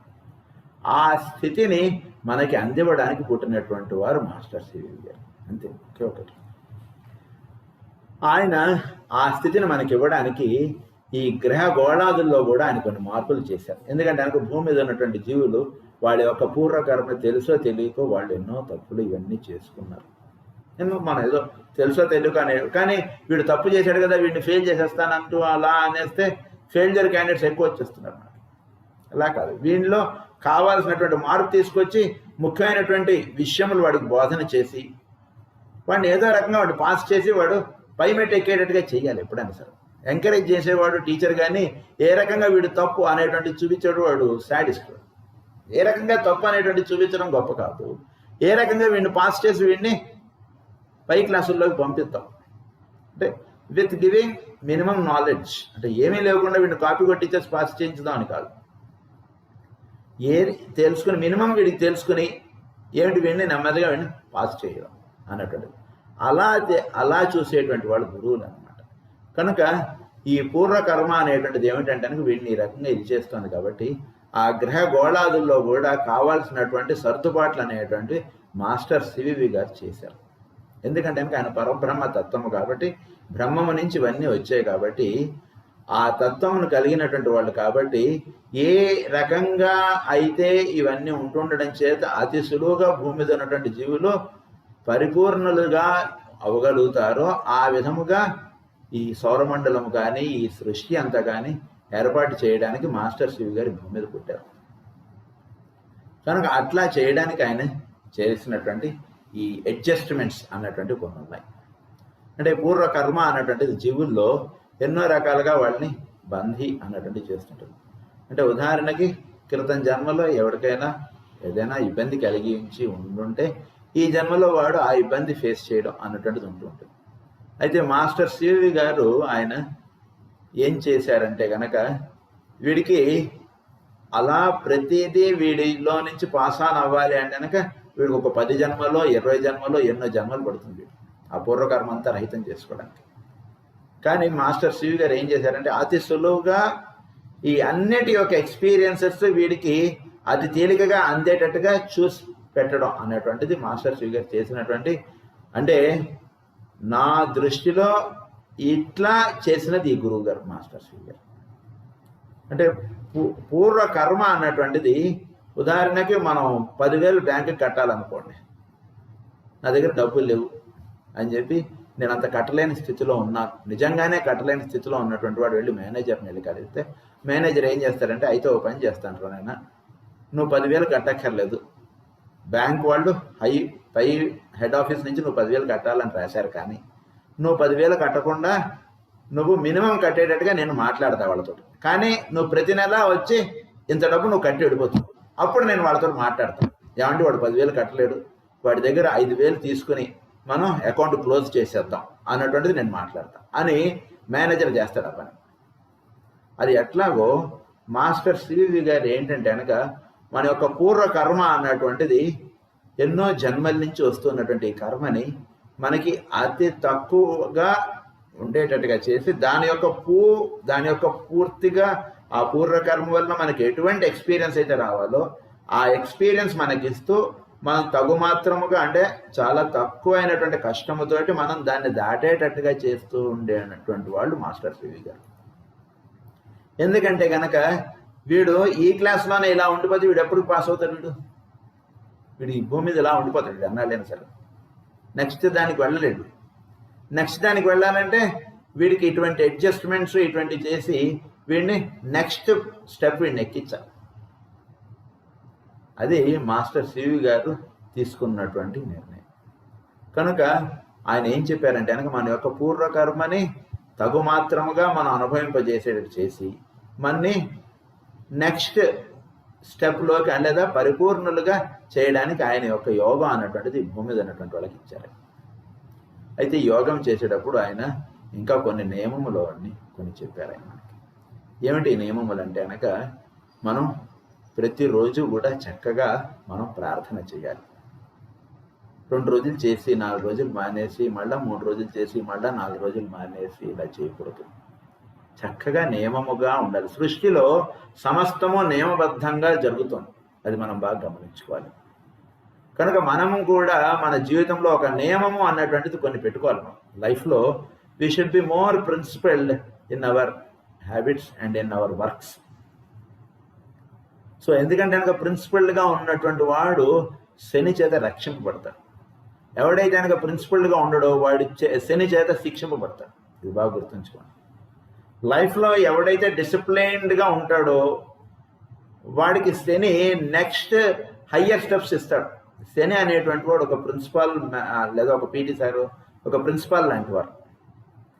ఆ శని మన జాతకంలో మనకి ఏం చేస్తారంటే ఎవడైతే మోర్ ప్రిన్సిపల్డ్గా ఉంటున్నాడు అనుకోండి, ప్రతిదీ కూడా వాడి లైఫ్లో వాడు ఆఫీస్ వర్క్ కానీ వాడి ఇంట్లో వర్క్స్ కానీ వాడి యొక్క పర్సనల్ లైఫ్ కానీ అన్నీ కూడా వాడు ఎప్పుడైతే ప్రిన్సిపల్డ్గా వాడు పాటిస్తూ వెళుతున్నాడో వాడికి next higher steps of life అన్నటువంటిది అందిస్తాడు శని. ఎవడైతే ఇవి పాటించట్లేదో వాడిని ఎక్కువ డిసిప్లైన్డ్గా ఉండేటట్టుగా ఉండి వాడిని కష్టపెడుతున్నట్టుగా చూపించేటువంటి వాడు శని. కనుక శని మన మీద తక్కువ ప్రభావం చూపించాలంటే మనందరం బాగా గుర్తుంచుకోవాల్సింది ఏమిటంటే కనుక మన లైఫ్లో మనకు ఉన్నటువంటి వాటిని ఎక్కువ డిసిప్లైన్డ్గా ఫాలో అవ్వండి. ఉదాహరణకి రేపు ఆదివారం 7 గంటలకు నిద్ర లేచినా పర్వాలేదు, 8ంటికి లేచినా పర్వాలేదు, 6ంటికి లేచినా పర్వాలేదు, ఏమి పని లేదు, మనకి లాక్డౌన్లో ఉన్నాం. అలా అని 7 గంటలకి లేద్దాం అని అనుకుని 8ంటికి లేవకండి. If you are fixed your time to get up in the morning by 8, it should not cross 8:1 or 8:5. You get up by 8 or 6 or 5 something. You fix your time. ఇన్ని గంటలకల్లా టిఫిన్ చేయాలి అన్నటువంటిది ఉంటే అన్ని గంటలకల్లా మీరు టిఫిన్ చేయండి. ఇంతసేపు నేను మాట్లాడతాను, ఇంతసేపు టీవీ చూస్తానంటే అంతసేపే. ఇంకో 5 నిమిషాలు వదిలేక ఆయిందిలే అలా ఉన్నంతసేపు మన మీద శని పనిచేస్తాం. ఎక్కువ డిసిప్లైన్డ్గా ఉండాలి మన లైఫ్లో. వాకింగ్ ఎంతసేపు చేస్తామో అంతసేపు చేయండి. ఇలా ఎప్పుడు మనం డిసిప్లైన్డ్గా ఉంటాం శని అప్పుడు మనని అంతగా రక్షిస్తాడు, నెక్స్ట్ హయ్యర్ స్టెప్స్ ఇస్తాడు. కనుక ఆ రకంగా మనం ఉదయం 6 గంటలకి సాయంత్రం 6 గంటలకి ఖచ్చితంగా మనం ఆ టైంకి 2 నిమిషాలు ముందరే మనం కూర్చొని మాస్టర్ శివ గారిని స్మరించుకోండి. ఇది మొట్టమొదటి నియమం. ఆయన్ని స్మరించుకోవడానికి మీరు ఆయన ఫోటో అన్నటువంటిది ఒకటి పెట్టుకొని ఆ ఫోటోని చూసి మీరు దండం పెట్టుకోండి. ఆయన నామాన్ని ఉచ్చరించుకోండి, అంతే, ఇంకేం లేదు, చాలు. మనం ఇప్పుడు చేసినటువంటి అంత పెద్ద ప్రార్థన మీరు చేయక్కర్లేదు. ఆయన నామాన్ని ఉచ్చరించి ఒక 10 నిమిషాలు మీరు కన్నులు మూసుకుని కూర్చుని తర్వాత గాయత్రి మీకు ఎన్నిసార్లు చెప్పాలనిపిస్తే అన్నిసార్లు చెప్పుకొని మీరు ప్రార్థన ముగించుకోవచ్చు. తర్వాత రెండో నియమం ఏమిటంటే కనుక నియమబద్ధంగా చేస్తున్నప్పుడు మీలో మీ లైఫ్లో ఏది వచ్చినా సరే అది మాస్టర్ గారికి సమర్పణ చేయండి. అంటే మెయిన్గా మనకు వచ్చేటువంటి కష్టములు సుఖములు ఆయనకు సమర్పించక్కర్లేదు. మనకు 10 రూపాయలు వచ్చే బ్యాంకులో పెట్టుకోండి, పర్వాలేదు, అది ఆయన సమర్పించండి అని చెప్పట్లేదు. మెయిన్గా మనకు ఏదైనా ఒక కష్టం వచ్చింది, ఆ కష్టం మాస్టర్ గారికి మీరు ప్రార్థనలో చెప్పుకోండి. ఆయన మీద ఎంతో దృఢమైనటువంటి విశ్వాసం కలిగి ఉండండి. ప్రార్థన చేస్తే ఆయన ఖచ్చితంగా దానికి ఆన్సర్ ఇస్తారు. ఆయన యొక్క ఇది ఎన్నో ఉదాహరణలు మన వాళ్ళ దగ్గర ఉన్నాయి కనుక అవన్నీ మనం చెప్పుకోక్కర్లేదు. కానీ ఒక్క ఉదాహరణ మీకు చెప్తాను, మీకు ఊరికినే జస్ట్ ఫర్ యువర్. ఇటీవల ఒక 3 రోజుల క్రితం ఒక ఆవిడ నాకు మెసేజ్ పెట్టారు. వాళ్ళ తల్లి గారికి కోవిడ్ వచ్చిందని చాలా సీరియస్గా ఉన్నారని, ఆసుపత్రిలో ఉన్నారని మీరు ఈ విషయం మాస్టర్ గారికి ప్రార్థనలో చెప్పి ఆవిడ తొందరగా కోలుకునేటట్టుగా చేయండి అని చెప్పారంట. ఆ విషయం తప్పకుండా నేను ప్రార్థన చేస్తానంటే ఆవిడ కోలుకోవడానికి అన్నట్టు చెప్పాను. ప్రార్థన చేసాం. తర్వాత 2 రోజులకి ఆవిడ చక్కగా కోలుకున్నారనేటట్టు మెసేజ్ ఆవిడ పెట్టాను నాకు. అంటే ఎందుకు ఇది చెప్తున్నానంటే, మాస్టర్ గారికి మనం ఒక కష్టం, మనం ఆయన దగ్గర నాకు ఇటువంటి కష్టం వచ్చింది మీరు తీర్చండి అనేటువంటి మనం ఆయన నమ్మి ఆయన దగ్గర, ఆయన పాదాల దగ్గర మనకు వచ్చినటువంటి కష్టం విన్నవించుకుంటే అది ఖచ్చితంగా దానికి ఆయన సమాధానపరుస్తారు మనకి. కనుక దాన్ని మనం బాగా నమ్మిన వాళ్ళుగా ఉండాలి ఎప్పుడు కూడా లైఫ్లో. నమ్మకమే అక్కడ మనని దాటిస్తుంది, కానీ మనం ఇక్కడ కాసేపు అక్కడ కాసేపు అన్నట్టుగా ఉండకండి. This is second. సో ఎంతో నమ్మకముగా కలిగి ఉండండి. నెంబర్ 3 ఈజ్, మాస్టర్ గారి ప్రార్థన మనం రెగ్యులర్గా చేస్తూ ఉన్నప్పుడు మీరు ఎప్పుడూ కూడా నాకు ఇది కావాలి అన్నటువంటిది ఎవరిని కూడా మీరు చేయి చాచి అడగక్కర్లేదు, అడగద్దు కూడా. మీకు ఏది అందాలో, ఏది మీరు పొందాలో అది మీ దగ్గరికి వచ్చి ఎవరో ఒకళ్ళు మీ చేతికి ఇస్తారు. దీనికి ఎన్నో ఉదాహరణలు ఉన్నాయి. మాస్టర్ గారు ప్రార్థన చేస్తున్నటువంటి వాళ్ళు కొన్ని వేల మంది ఉన్నారు ఇప్పుడు భూమి మీద. వాళ్ళ కుటుంబాలు కానీ వాళ్ళు కానీ ఎప్పుడు కూడా ఎవరిని కూడా నాకు ఈ కష్టం వచ్చింది నువ్వు నాకు దారి చూపిస్తావా అని చెప్పి ఎవరిని కూడా వాళ్ళు ఏ విషయం కూడా వాళ్ళు చేయి అడగకుండా వాళ్ళ లైఫ్ వెళ్ళిపోతుంది. ఎంత ఖర్చైనా ఉండనండి. ఉదాహరణకు డబ్బుతో మనం చెప్పుకోవాలనుకుంటే ఎంత అక్కడ డబ్బు అవసరం అన్నటువంటిది ఉన్నా కూడా మాస్టర్ గారికి మనం ప్రార్థనలో మనం సమర్పించుకుంటే ఆ కష్టం అలా మన నుంచి అలా వెళ్ళిపోతుంది. దానికి ఎన్నో ఇది ఉన్నాయి. కనుక ఈ నియమములు కలిగి ఉంటే మీరు ఆయన యొక్క వైభవం మీ జీవితంలో ఎంతో దర్శిస్తారు. కనుక ఇటువంటి నియమములు కలిగి మనం జీవించుతూ ఉండడం అన్నటువంటి చేయడం చేత ఏమవుతుందంటే మనలో చాలా తెలియకుండా ఎన్నో మార్పులు అనేటువంటి వస్తుంటాయి మనలో. ఈ వస్తున్నటువంటి మార్పుల్ని మీరు జాగ్రత్తగా మీరు క్రితం సంవత్సరం కన్నా ఈ సంవత్సరంలో నాలో ఎంతవరకు మార్పు వచ్చింది అన్నటువంటిది మీరు దర్శించుకుంటూ ఉండవచ్చు, తెలుసుకుంటూ ఉండవచ్చు. అయితే ఇంకొక విషయం ఏమిటంటే కనుక ఈ మార్పులు ఇవన్నీ మనలో ఎలా సంభవిస్తూ ఉంటాయి అన్నటువంటిది కూడా ఒక ఇది ఉంది. ఎప్పుడైతే మనం ప్రార్థన చేస్తూ ఉంటామో ఈ ప్రార్థన ద్వారా ఏం జరుగుతుంటుందంటే మనలో ఒకానొక శక్తి అన్నటువంటిది ఉంది. సృష్టిలో శక్తి అన్నటువంటిది ఉంది. ఈ శక్తినే కుండలిని అంటారనమాట.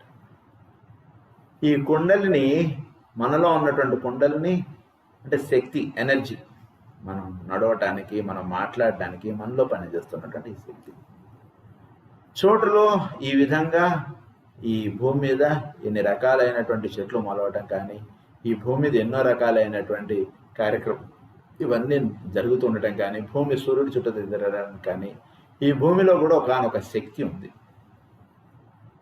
ఆ శక్తి ఈ శక్తితోటి అనుసంధానం చెందుట అన్నటువంటి జరుగుతుంది. ఎప్పుడైతే ఆ శక్తి ఈ శక్తితోటి అనుసంధానం చెందుతుందో అప్పుడు వీడు బ్రహ్మముగా తయారవుతాడు అనమాట. అంటే దానికి అడుగులు పడుతున్నట్టుగా అవుతుంది. అంటే ఏం జరుగుతుందంటే వీడిలో ఉన్నటువంటి శక్తితోటి వీడు ఫస్ట్ ఆ శక్తిని ఐడెంటిఫై చేసుకోవాలి. అంటే వీడిలో ఉన్నటువంటి శక్తిని ఐడెంటిఫై చేసుకోవడం అంటే ఏమిటంటే వీడి యొక్క ఉచ్ఛ్వాసము నిశ్వాసము ఇది ఒకటి గమనిస్తూ ఉండండి. గమనిస్తూ ఉన్నప్పుడు ఏం జరుగుతుందంటే మనలో గాలి పీల్చి గాలి వదిలించేటువంటి అది మన ప్రయత్నము లేకుండా జరుగుతోంది కదా. అంటే ఏమిటి, ఆ రకంగా జరగడానికి లోపల గుండె కొట్టుకోవడానికి, ఊపిరితిత్తులు గాలి పీల్చి వదలడానికి ఒకానొక శక్తి పనిచేస్తుంది.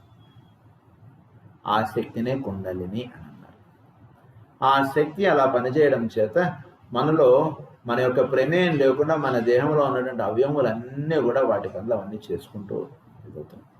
అలా అయితే దానికి ఒక ఫ్యాక్టరీ ఉందనుకోండి, ఆ ఫ్యాక్టరీలో ఉండేటువంటి కార్మికులు వాళ్ళందరూ వాళ్ళ పనులన్నీ కూడా ఫ్యాక్టరీ ఇన్ఛార్జ్ అక్కడ లేకపోయినా వాళ్ళ పనులన్నీ కూడా వాళ్ళు చక్కగా ఎలా అయితే చేసేస్తూ ఉంటారో అలా మన దేహంలో మనం ఆహారం తీసుకున్నా మనం మర్చిపోయాం. ఆ తీసుకున్నటువంటి ఆహారాన్ని చక్కగా అది అరిగించేసేటట్టుగా మనలో ఒక శక్తి పనిచేస్తుంది. దాన్ని ఏ రకంగా అరిగించాలి, ఎందుకంటే ఈరోజు ఒక కొత్త ఆహారం తీసుకున్నాం, ఎప్పుడూ చేయనటువంటి, అయినా దాన్ని ఎలా అరిగించాలనేటువంటి ఒక ఇంటెలిజెన్స్ మన లోపల పనిచేసి అది చక్కగా అరిగిపోయేటట్టుగా చేస్తుంది. అలాగే మన కళ్ళతోటి ఎన్నో చూస్తాం. ఇలా మనలో ఒక శక్తి పనిచేస్తుంది. ఈ శక్తిని మీరు జాగ్రత్తగా గమనించండి. There is some force that is working in అస్.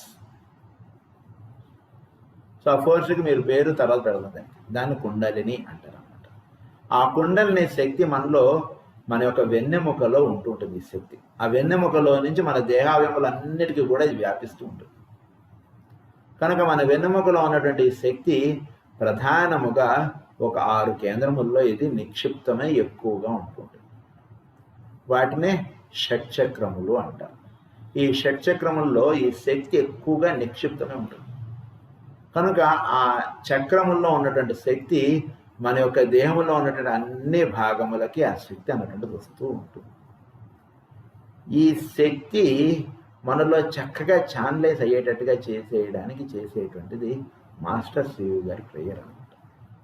ఈ ప్రేయర్ ఎప్పుడైతే మనం చేస్తూ ఉంటామో మనలో ఈ ఎనర్జీస్ అన్నటువంటి ఫస్ట్ స్టిమ్యులేట్ అవుతుంది. ఏంటంటే మనలో మన ఇంట్లో ఏదైనా వైర్లు, ఏదైనా ఫ్యాన్లు కానీ ఏదైనా సరిగ్గా తిరగట్లేదు అనుకోండి, వెంటనే అసలు మెయిన్లోకి కరెంట్ వస్తుందా అండి చక్కగా అని చూస్తాడు. మన ఇంటికి ఎలక్ట్రీషియన్ రాగానే ఏం చేస్తాడు, మీకు ఫ్యాన్ తిరగట్లేదు ఉండండి, ఫ్యాన్ ఇప్పుతాను, ఫ్యాన్లో రెక్కలు తీసేసి అన్నీ తీసేసి అలా చూడవాడు. అసలు మీ ఇంట్లో కరెంట్ కరెక్ట్గా వస్తుంది, అన్ని రూమ్లో కరెక్ట్గా వస్తుంది, కరెక్ట్గా వస్తుంది, అప్పుడు వాడు ఫ్యాన్కి వస్తాడు. అది ఎట్లాగో మనలో ఎన్నో రుగ్మతలు ఉన్నాయి, మానసికంగా ఎన్నో ఇబ్బందులు మనం పడుతున్నాం, శారీరకంగా ఎన్నో ఇబ్బందులు పడుతున్నాం. వీటినన్నిటిని సెట్ చేయాలి అంటే మనలో ఎనర్జీస్ కరెక్ట్గా ఫ్లో అవుతున్నాయా లేదా. సో ఎనర్జీస్ చక్కగా ఫ్లో అయ్యేటట్టుగా చేయాలి మనకు ఫస్ట్. ఎప్పుడైతే ఎనర్జీస్ చక్కగా ఫ్లో అవుతాయో అప్పుడు మనలో చక్కగా మనం ఆరోగ్యవంతులుగా ఉంటాం, మానసికంగా ఆరోగ్యంగా ఉంటాం. మనం ఏ పనులు చేయాలో అవే చేస్తాం, ఏవి చేయకూడదు అవి చేయము. ఇటువంటిది అంతా పనిచేస్తుంది. సో వీటన్నిటికీ మూలం ఏంటంటే మనలో ఎనర్జీస్ అన్నటువంటి చక్కగా ఫ్లో అయ్యేటట్టుగా చేయడం. అది కుండలిని శక్తి అంటారు దాన్ని. ఈ కుండలిని శక్తి మనలో చక్కగా ప్రవహించేటట్టుగా చూసేటువంటిది ఏమిటంటే దానిలో ఎక్కడైనా ఇబ్బందులు వస్తే ఆ ఎనర్జీ ఫ్లో అన్నటువంటి చక్కగా వెళ్ళదు, అక్కడ మనకి జబ్బులు అనేటువంటివి ఏర్పడుతూ ఉంటాయి. కనుక ఎనర్జీ ఫ్లో అన్నటువంటి చక్కగా చేయడం అన్నటువంటిది ప్రధానంగా మాస్టర్ సివి గారి యోగం. దీని యోగం పేరు ఏమిటంటే భృక్త రహిత తారక రాజయోగము. దీని పేరు భృక్త రహితము. అంటే మన యొక్క పూర్వకర్మని రహితం చేస్తారట, భృక్త రహితము. తారక రాజయోగము అన్నది దీని పేరు.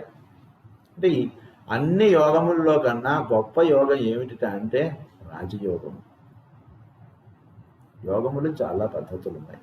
పతంజలి యోగములు అన్నిటికన్నా మూలం అది రాజయోగము అని చెప్పారు పతంజలి. ఏమిటి రాజయోగము అంటే యోగము చెందుట ఏంటి, అనేక మార్గములు ఉన్నాయి. ఈ మార్గముల్లో ఉత్తమోత్తమైనటువంటి మార్గం ఏమిటి అంటే పతంజలి గారు చెప్పినటువంటిది రాజయోగము అని చెప్పారు. మాస్టర్ సివి గారిది రాజయోగ మార్గం. అంటే ఏమిటి రాజయోగము అంటే మనం నెమ్మదిగా గాలి లోపల పీల్చుకోవడం, నెమ్మదిగా గాలి వదలడం. ఈ ఉచ్ఛ్వాసము నిశ్వాసము అన్నటువంటిది చక్కగా ఒక క్రమబద్ధంగా సాగేటట్టుగా ఉండాలి. రైలు బండి వెళ్తుంది అనుకోండి, కుదుపుగా వెళ్తుంటే బస్సు వెళుతుంది, వాడు అస్తమానం ఎగిరి పడేస్తుంటే ఎప్పుడు దిగుతామా ఈ బస్సు అన్నటువంటిదిగా ఉంటుంది.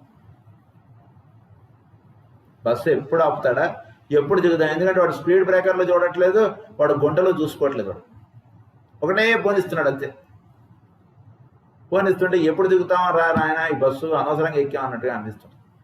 అలా మన యొక్క ఉచ్ఛ్వాసము నిశ్వాసము మనది కూడా ఒక లయముగా సాగుతూ ఉండాలి.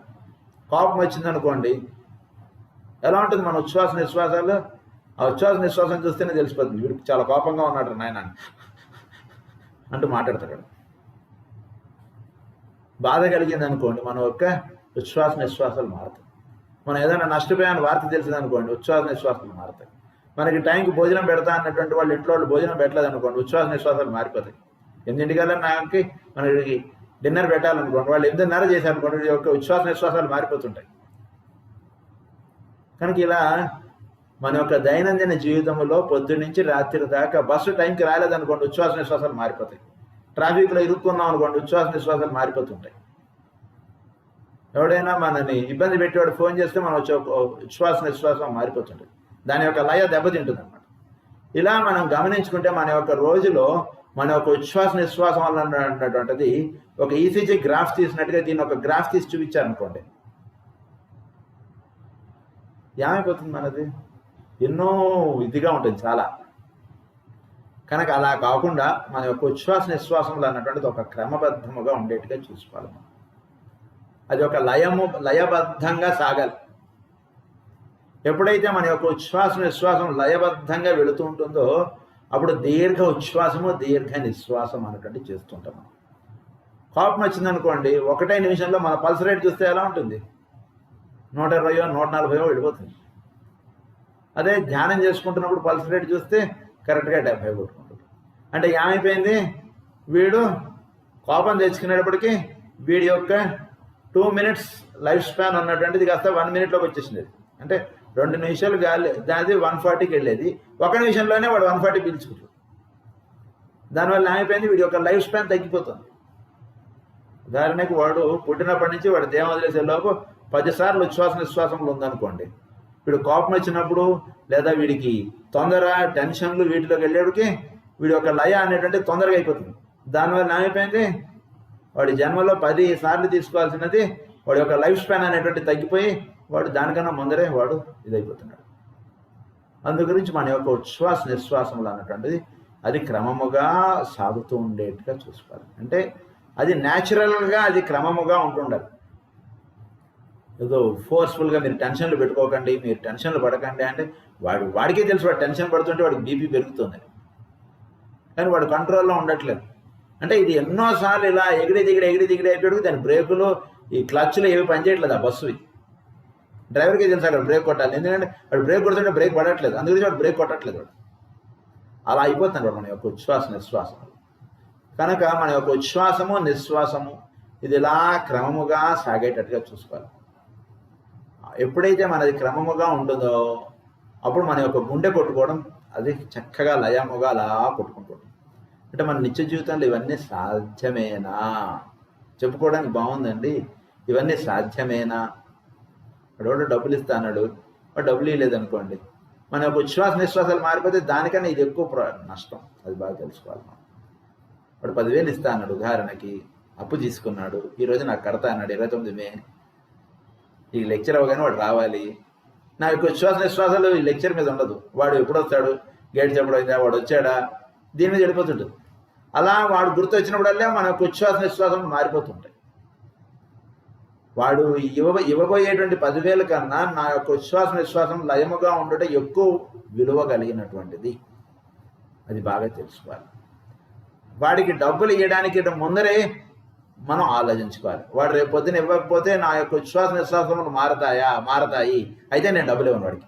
కాబట్టి వాడు తిట్టుకుని వెళ్ళిపోనండి, అది వేరే విషయం. మన యొక్క ఉచ్ఛ్వాసము నిశ్వాసం అన్నటువంటిది లయముగా వెళ్ళేటట్టుగా మన యొక్క లైఫ్ అన్నటువంటిది మనం అడ్జస్ట్ చేసుకోవాలి. ఎవరైనా సరే ఈ అడ్జస్ట్ వాళ్ళ చేతుల్లో ఉండేటువంటిది. అందు గురించి ఎవరైనా సరే దీన్ని చక్కగా ఒక లయబద్ధముగా సాగేటట్టుగా వాడు అడ్జస్ట్ చేసుకోవాలి. వాడికి ఎందుకంటే వాడు పెట్టుకునేటువంటి సిచ్యువేషన్సే వాడిని యొక్క ఈ లయని దెబ్బతీస్తుంటాయి.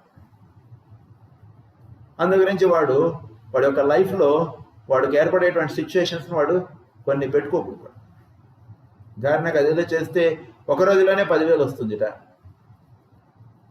అటువంటివి నమ్మేసేసి నా యొక్క ఆశ ఇలాంటివి కలిగి రేపు పొద్దున అది రాలేదనుకోండి, నాకు ఉచ్ఛ్వాస నిశ్వాసం మారిపోతాయి కదా. కనుక ఇది చాలా ముఖ్యం. దీన్ని రాజయోగము అన్నారు. దీన్ని కనుక ఈ ఉచ్ఛ్వాస నిశ్వాసంలోనే నెమ్మదిగా గాలి లోపల పిలుస్తూ నెమ్మదిగా గాలి వదలడం. ఇలా ఎప్పుడైతే ఇది చేస్తుంటామో దీన్ని రాజయోగ మార్గము అన్నది. దీన్ని కనుక మన యొక్క ఉచ్ఛ్వాసము నిశ్వాసము దీన్ని ఎప్పుడైతే లయముగా ఉంచుకుంటామో అప్పుడు మనం యొక్క ఆరోగ్యం ఇవన్నీ కూడా చక్కగా ఉంటాయి. కనుక మాస్టర్ సివివి గారు ఆయన యొక్క యోగం ద్వారా చేసేటువంటిది ఏమిటంటే మన యొక్క ఉచ్ఛ్వాసము నిశ్వాసము అన్నటువంటిది లయముగా ఉండేటట్టుగా చూసుకోవడం అంటాడు. మనం చేసుకోవడం చేత ఆయన యొక్క రాజయోగ మార్గములోకి మనం ప్రవేశించగలుగుతాం. అంటే ఏమిటిట ఈ రాజయోగ మార్గము అంటే మన యొక్క ఉచ్ఛ్వాసము నిశ్వాసము లయముగా ఉండటం చేత ఏమవుతుందంటే మనం లోపలికి వెళ్ళగలుగుతాం. It is a door of the inner consciousness. అంటే ఈ డోర్ మన యొక్క ఉచ్ఛ్వాసము నిశ్వాసం అన్నటువంటిది కరెక్ట్గా ఉంటే అప్పుడు లోపలికి వెళ్ళడానికి చాలా సులువుగా వెళతాడు. లోపలికి వెళ్ళాలి అంటే ఊరిని వెళ్ళాలి అంటే వెళుతుంటే ఇవే ఆలోచనలు మన బుర్రలో తిరుగుతుంటాయి. ఏవో ఆలోచనలు వచ్చేసాయి అనుకోండి, వీడి యొక్క ఉచ్ఛ్వాస నిశ్వాసంలో అన్నీ దెబ్బతింటాయి. అది గుర్తు రానిసేపు బాగానే ఉన్నాడండి, మీరు ఏదో ధ్యానం అని చెప్పారు, వాడు కూర్చుని వాడు ఆలోచనలు అన్నీ తెచ్చుకున్నాడు, దాని యొక్క ఉచ్ఛ్వాసము నిశ్వాసం దెబ్బతిన్నా ఏంటండి అంటే ఆ ఉచ్ఛ్వాస నిశ్వాసం అనేటువంటి క్రమముగా లయబద్ధముగా ఉంటే అప్పుడు వాడికి ఇన్నర్ డోర్స్ ఓపెన్ అవుతుంటాయి. So first inner door open అయ్యేది ఎక్కడంటే వీడి యొక్క ఉచ్ఛ్వాసము నిశ్వాసము లయముగా ఉంటే అక్కడ ఇన్నర్ డోర్ ఓపెన్ అవుతున్నాడు. అప్పుడు వాడు లోపలికి వెళ్ళగలుగుతాడు. లోపలికి వెళ్ళాలంటే ఇదనమాట. అందు గురించి లోపలికి వాడికి సులువుగా వెళ్ళగలిగేటువంటి మార్గం ఏమిటంటే వీడి యొక్క ఉచ్ఛ్వాసము నిశ్వాసం లయముగా పెట్టుకో, ఈజీగా నీకు లోపల డోర్స్ ఓపెన్ అయిపోతాయని చెప్పారు ఆయన. అది ఎప్పుడైతే లోపల డోర్స్ ఓపెన్ అయిపోతాయో లోపల ఉన్నటువంటి వాటితో మనం లింకప్ అయి ఉంటామో మన యొక్క దైనందిన జీవితంలో ఉండేటువంటి వాటిని సులువుగా మనం వాటిని సాల్వ్ చేసుకోగలుగుతాం. లోపల ఉన్నటువంటి వాటితోటి మనం లింక్ అవ్వట్లేదు కాబట్టి మన యొక్క ఎక్స్టర్నల్ లైఫ్లో లేదా మన యొక్క భౌతికమైనటువంటి జీవితంలో ఉండేటువంటివన్నీ కూడా మనకి కష్టములుగా మనకి దర్శనం అవుతున్నాయి. ఇవన్నీ కష్టములుగా కాదు, ఇవన్నీ కూడా వాటికి సొల్యూషన్స్ మనకి ఎప్పుడు దొరుకుతాయంటే వేరే వాడికి తెలియదు నేను ఎంత టెన్షన్ పడుతున్నానో, ఎందుకు టెన్షన్ పడుతున్నానో, ఆ టెన్షన్ పోవాలంటే ఏం చేయాలనేటువంటి పక్కన ఉన్నటువంటి వాడికి తెలియదు, నాకే తెలియాలి. కనుక దానికి సొల్యూషన్ నాలోనే ఉంటుంది. దాన్ని లోపలికి వెళ్ళి మనం కరెక్ట్గా ఎక్కడ మిస్టేక్ జరుగుతుంది అనేటువంటిది మనం తెలుసుకోవాలి. అంటే లోపలికి వెళ్ళి మనం చూసుకుంటే అవును ఇక్కడ వాడితోటి నేను కోపంగా మాట్లాడాను కాబట్టి ఈరోజు వాడికి కోపం వచ్చింది. సో ప్రాబ్లం ఇక్కడ స్టార్ట్ అయింది, దాన్ని ఈ రకంగా చేస్తే దానికి సొల్యూషన్ వస్తుంది అనేటువంటిది సొల్యూషన్ వాడి లోపలికి వెళ్ళినప్పుడు మాత్రమే వాడికి సొల్యూషన్ వస్తుంది. ఆ లోపలికి వెళ్ళడం అనేటువంటి తెలియకపోయేటప్పటికి నాకు సొల్యూషన్ ఎక్కడ దొరుకుతుందని బయట ఎవరి దగ్గర దొరుకుతుందని అలా అలా తిరుగుతూ వాడి చివరికి గురువు దగ్గరికి వెళ్తాడు. అప్పుడు గురువు ఏం చేస్తాడంటే వీడికి సొల్యూషన్స్ ఇస్తున్నట్టుగా చేస్తూ వీడిని లోపలికి పంపిస్తాడు అన్నమాట. గురువు ఎంతసేపు వాడి కాళ్ళ దగ్గర ఉండేటట్టుగా చేయడు. గురువు మొట్టమొదటిగా వీడికి సొల్యూషన్ ఇస్తున్నట్టుగా చేస్తూ వీడిని లోపలికి వెళ్ళేటట్టుగా లోపల వాడిని దర్శించుకునేటట్టుగా చేస్తాడు గురువు. అప్పుడు వాడికి అక్కడి నుంచి సొల్యూషన్స్ రావడం అనేటువంటి దర్శనం అయిపోతుంది. ఎప్పుడైతే అది దర్శనం అయిపోతుందో గురువు ఇంకా వీడు ఎదురుకుండా ఉండవలసిన అవసరం లేదు. అలా లోపలికి వాడిని పంపించడాన్ని దాన్నే ఉపదేశము అన్నారు. దాన్ని ఆ ఉపదేశం అటువైపు వాడిని టర్న్ చేస్తాడు అన్నమాట గురువు. ఆ టర్న్ చేయడాన్నే ఉపదేశము అన్నారు. అటువైపు టర్న్ చేసినప్పుడు వాడు లోపలికి వెళ్ళి వాడు లోపల నుంచి ఉన్నటువంటి తత్వాన్ని వాడు దర్శించుకుంటూ ఉంటాడు. ఎప్పుడైతే దాన్ని దర్శించుకుంటుంటాడో గురువు లోపలే ఉన్నాడు అనుకుంటూ వాడు తెలుస్తుంది. అందుగురించి గురుర్ బ్రహ్మ గురుర్ విష్ణు గురుర్దేవో మహేశ్వర అని చెప్పారు. అంటే గురువు మొట్టమొదటిగా ఎక్కడున్నాడు, నీ యొక్క ఉచ్ఛ్వాసము నిశ్వాసము లయముగా సాగుతుంటే అక్కడ గురువు ఉన్నాడు. దాన్ని అందుగురించి మిథున రాశిలో గురువు ఎలా తెలియబడతాడంటే బ్రహ్మముగా తెలియబడతాడని చెప్తారు. అది వృషభ రాశికి వచ్చేటికి గురువు ఎలా తెలియబడతాడంటే విష్ణువుగా తెలియబడతాడని చెప్తారు. అందు గురించి మొట్టమొదటిగా బ్రహ్మ అని చెప్పారు, తర్వాత గురుర్ విష్ణు అని వస్తుంది మనకి. తర్వాత మేషరాశికి వచ్చేటికి గురుర్దేవో మహేశ్వర అన్నారు. అంటే ఏమిటంటే కనుక ఈ లోపల ఫస్ట్ మిథున రాశిగా అన్నటువంటి ఉచ్ఛ్వాసము నిశ్వాసము అన్నటువంటి వాడు వాక్కుగా వ్యక్తం అవుతున్నాడు. ఆ వాక్కుగా రావడమే వృషభ రాశిగా చెప్పారు. ఆ పైన ఉన్నటువంటి తత్వమే ఇలా వస్తుంది కాబట్టి దాన్ని పరబ్రహ్మముగా చెప్తారు. అందు గురించి గురు సాక్షాత్ పరబ్రహ్మ తస్మై శ్రీ గురవే నమః అని చెప్పి చెప్తారు. కనుక ఈ గురువు దీని యందు మన ఉపదేశం చేయడం అన్నటువంటిది ఉపదేశం. అది మొట్టమొదటిసారిగా మాస్టర్ సివి గారు మే 29 నాడు జీవుల్ని ఇటువైపు తిప్పడం అన్నటువంటి చేశారు. కనుక ఇది చాలా పరమ పవిత్రమైనటువంటి దినం. ఈ రోజు నాడు వీలైనంతసేపు మనం గురువు ఇచ్చినటువంటి మార్గంలోను గురు స్మరణలోను ఇవాళ రేపు కూడా ఆ స్మరణలో అలా ప్రశాంతముగా మన యొక్క ఉచ్ఛ్వాస నిశ్వాసంలో మనం ఇలా చేసుకుంటూ ఉంటే మనలో ఉన్నటువంటి ఆ చీకటి అంటారు దీన్ని, అంటే లోపలికి వెళ్ళే చీకటి. ఎందుకంటే అది ఎటెండాలో తెలియదు. ఎటెండాలో ఎలా తెలియబడుతుందంటే ఉచ్ఛ్వాసము నిశ్వాసం మీరు లయంగా పెట్టుకుంటే మీకు అక్కడ ఒక టార్చ్ లైట్ వేస్తాడు గురువు. అప్పుడు మీరు ఇంకో 2 అడుగులు లోపలికి వెళ్తారు. లోపలికి వెళ్ళాడు మీరు ఆత్మ దర్శనం అవుతుంది. అంతే, ఏమీ లేదు, చాలా సులువు. గురువు మనకు అంత సులువుగా మనకు మార్గం ఏర్పరుస్తాడు అనమాట. అయితే ఈ గురువు ఎవడు ఏమిటి అనేటువంటిది తెలుసుకోవాల్సిన అవసరం లేదు. మనందరికీ గురువు మాస్టర్ సివి గారు కాబట్టి, మాస్టర్ సివి గారు, ఇంకెవరైనా మీకు గురువు ఉంటే ఆయన ఉండవచ్చు, తప్పేం లేదు. మాస్టర్ సివి గారే మనందరికీ గురువు కాబట్టి ఈ రోజున మనం మాస్టర్ సివి గారి ప్రార్థన మనం అందరం కలిసి చేసుకోవటం, ఈ రోజున ఆయన గురించి చెప్పుకోవడాన్ని వినడం, ఇవన్నీ మనం చేసాం. అందురించి మాస్టర్ సివి గారి ప్రార్థన ప్రతిరోజు పొద్దున సాయంత్రం చేసుకోవడం అనేటువంటిది చాలా ముఖ్యం. ఈ మార్గాన్ని మనకి అందించి ఇచ్చినటువంటి వారు మాస్టర్ ఈకే గారు. కనుక మాస్టర్ ఈకే గారు మొట్టమొదటిగా గురువుని ఆయన గాయత్రి మంత్రోచ్చారణ ద్వారా గురువుని ఆయన దర్శించుకున్నారు. మాస్టర్ సివి గారిని మాస్టర్ ఈకే గారు చూడలేదు, భౌతికంగా ఆయన చూడలేదు. గురు గాయత్రి మంత్రోచ్చారణ ఆయన ప్రతిరోజు పొద్దున సాయంత్రం గాయత్రిని ధ్యానం చేసుకుంటూ ఉండేవారు మాస్టర్ ఈకే గారు. గాయత్రిని ధ్యానం చేసుకుంటూ ఉంటే ఆయనకి మాస్టర్ సివి గారు నెమ్మదిగా అలా కనబడ్డారు. కనబడేవాడికి ఎవరు ఈ రోజు మనకి ధ్యానంలో కనబడుతున్నారని ఆయన గురించి ఆయన అనుకుంటూ ఉన్నారు. ఒకనొక రోజు ఒకళ్ళ ఇంటికి వెళ్ళాడు, వాళ్ళ ఇంట్లో మాస్టర్ సివి గారి ఫోటో కనబడింది. అప్పుడు ఎవరు ఈయన ఏమిటంటే ఈయన మా గురువు గారు, ఈయన ఇచ్చినటువంటి మార్గం ఇది అని తెలుసుకున్న తర్వాత అప్పుడు మాస్టర్ ఈకే గారు కూడా ఆయన ఫోటో తెప్పించుకోవడం, ఆయన ఇచ్చినటువంటి ప్రార్థన నియమములు తెలుసుకోవటం, అప్పటి నుంచి మాస్టర్ సివి గారి ప్రార్థన ఆయన చేయడం అన్నటువంటి చేశారు. ఆయన చేస్తున్నటువంటి ప్రార్థన బాగుంది, మాకు కూడా ఇవ్వండి అని అడిగినటువంటి వాళ్ళందరికీ కూడా ఈ రకంగా మీరు కూడా ప్రార్థన చేసుకోండి అన్నటువంటిది వాళ్ళందరికీ కూడా ఆయన ఇవ్వటం అనేటువంటి జరిగింది. తద్వారా ఈ రోజున ఎన్నో దేశాల్లో మాస్టర్ సివి గారి శిష్యులు ఉన్నారు. వాళ్ళందరూ కూడా ప్రతిరోజు కూడా చక్కగా ఉదయము సాయంత్రం ఆయన ప్రార్థన చేసుకుంటున్నారు. ఎందుకు చేసుకుంటున్నారంటే కనుక దానివలన వాళ్ళు ఎంతో లబ్ధి పొందుతున్నారు కాబట్టి చేసుకుంటున్నారు. ఎవరు ఇక్కడ ఏ నియమాలు చెప్పలేదు. కనుక ఈ రకంగా వాళ్ళు చేసుకోవడం చేత వాళ్ళు ఎన్నో మార్పులు పొందుతున్నారు వాళ్ళు. అందు గురించి ఈ రోజున ఎంతోమంది ఎన్నో దేశాల్లో వాళ్ళు ఈ రకమైనటువంటి ప్రార్థన చేసుకుంటున్నారు. ఇది లోకానికి లేదా ఈ ప్రపంచానికి వెలుగు చూపించడానికి పుట్టినటువంటి వారు మాస్టర్ సివి గారు. అది మాస్టర్ సివి గారి గురించి ఆ రకమైనటువంటి మార్గం మనకి అందించినటువంటి వారు మాస్టర్ సివి గారి ప్రేయర్ ఇదంతా కూడా మాస్టర్ ఈకే గారు. మాస్టర్ ఈకే గారి దగ్గర నుంచి తీసుకున్నటువంటి వారు మా నాన్నగారి నుంచి మాకు ఇలా మొత్తం అంతా కూడా ఈ రకంగా ఏర్పడింది. అయితే మాస్టర్ ఈకే గారు ఈ ప్రార్థన ఇదంతా కూడా మాస్టర్ ఈకే గారు ఇచ్చినటువంటిది.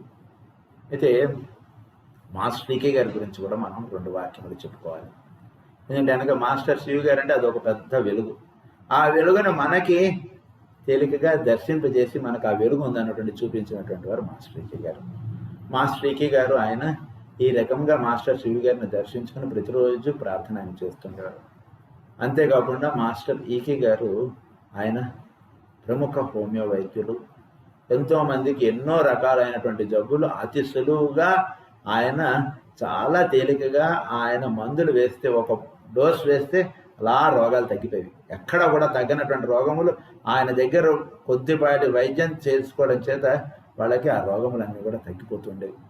ఆ రకముగా వాళ్ళకి తగ్గడానికి కారణం మాస్టర్ సివి గారి ప్రేయరే అని చెప్పి ఆయనే స్వయంగా చెప్పారు. నేను ప్రతిరోజు చేస్తున్నటువంటి ప్రేయర్ వల్లనే వీళ్ళందరికీ ఇలా రోగాలు తగ్గిపోతున్నాయి. లేకపోతే వాళ్ళందరికీ ఎక్కడ తగ్గినటువంటి రోగములు మన దగ్గర ఎందుకు తగ్గుతున్నాయి అంటే మాస్టర్ సివి గారే ఆ ప్రేయర్ ద్వారా పనిచేస్తూ వాళ్ళకి ఆ మందు ద్వారా వెళ్ళి ఆ మందు వలన వాళ్ళకి తగ్గేటట్టుగా చేస్తున్నటువంటి వారు మాస్టర్ సివి గారే అని చెప్పి చెప్తారు. అలాగే మాస్టర్ ఈకే గారు ఆయన ఎన్నో గ్రంథములు రచించారు, చాలా గ్రంథాలు రాశారు మాస్టర్ ఈకే గారు. ఆయన రాసినటువంటి వాటిలో ప్రధానమైనటువంటి గ్రంథములు భాగవతం మీద మాస్టర్ ఈకే గారు ఇచ్చినటువంటి వ్యాఖ్యానం చాలా అద్భుతంగా ఉంటుంది. ఎన్నో నిగూఢముగా ఉన్నటువంటి రహస్యములన్నీ కూడా భాగవతంలో ఉన్నటువంటి అన్నీ కూడా ఆయన చాలా లోతులుగా వెళ్ళి ఆయన వాటిని వ్యాఖ్యానం రాశారు. చాలా కనుక భాగవతం అన్నటువంటిది ఒకటి. అలాగే మాస్టర్ ఈకే గారు శ్రీకృష్ణుడి యొక్క జీవన విధానము వాటిని అన్నిటిని కూడా శ్రీకృష్ణుడి యొక్క లైఫ్ని అంతా కూడా ఆయన నావెల్స్లో రాశారు. ఆయన అంటే శ్రీకృష్ణుడు భాగవతంలో ఉన్నటువంటి దశమ స్కందములో ఇవ్వనటువంటి రహస్యములు ఆయన వీటిల్లో రాయడం చాలా గొప్ప విషయం. ఎందుకంటే కనుక శ్రీకృష్ణుడు పుట్టి పెరిగినటువంటిది అదంతా కూడా ద్వాపర యుగంలో. మనకి శ్రీకృష్ణుడు ఎలా ఉన్నాడు, ఏం చేశాడు, ఇవన్నీ మనకి ఏంటి మనకి ఆధారం అంటే మనకి వ్యాసుడు రచించినటువంటి దశమస్కందం.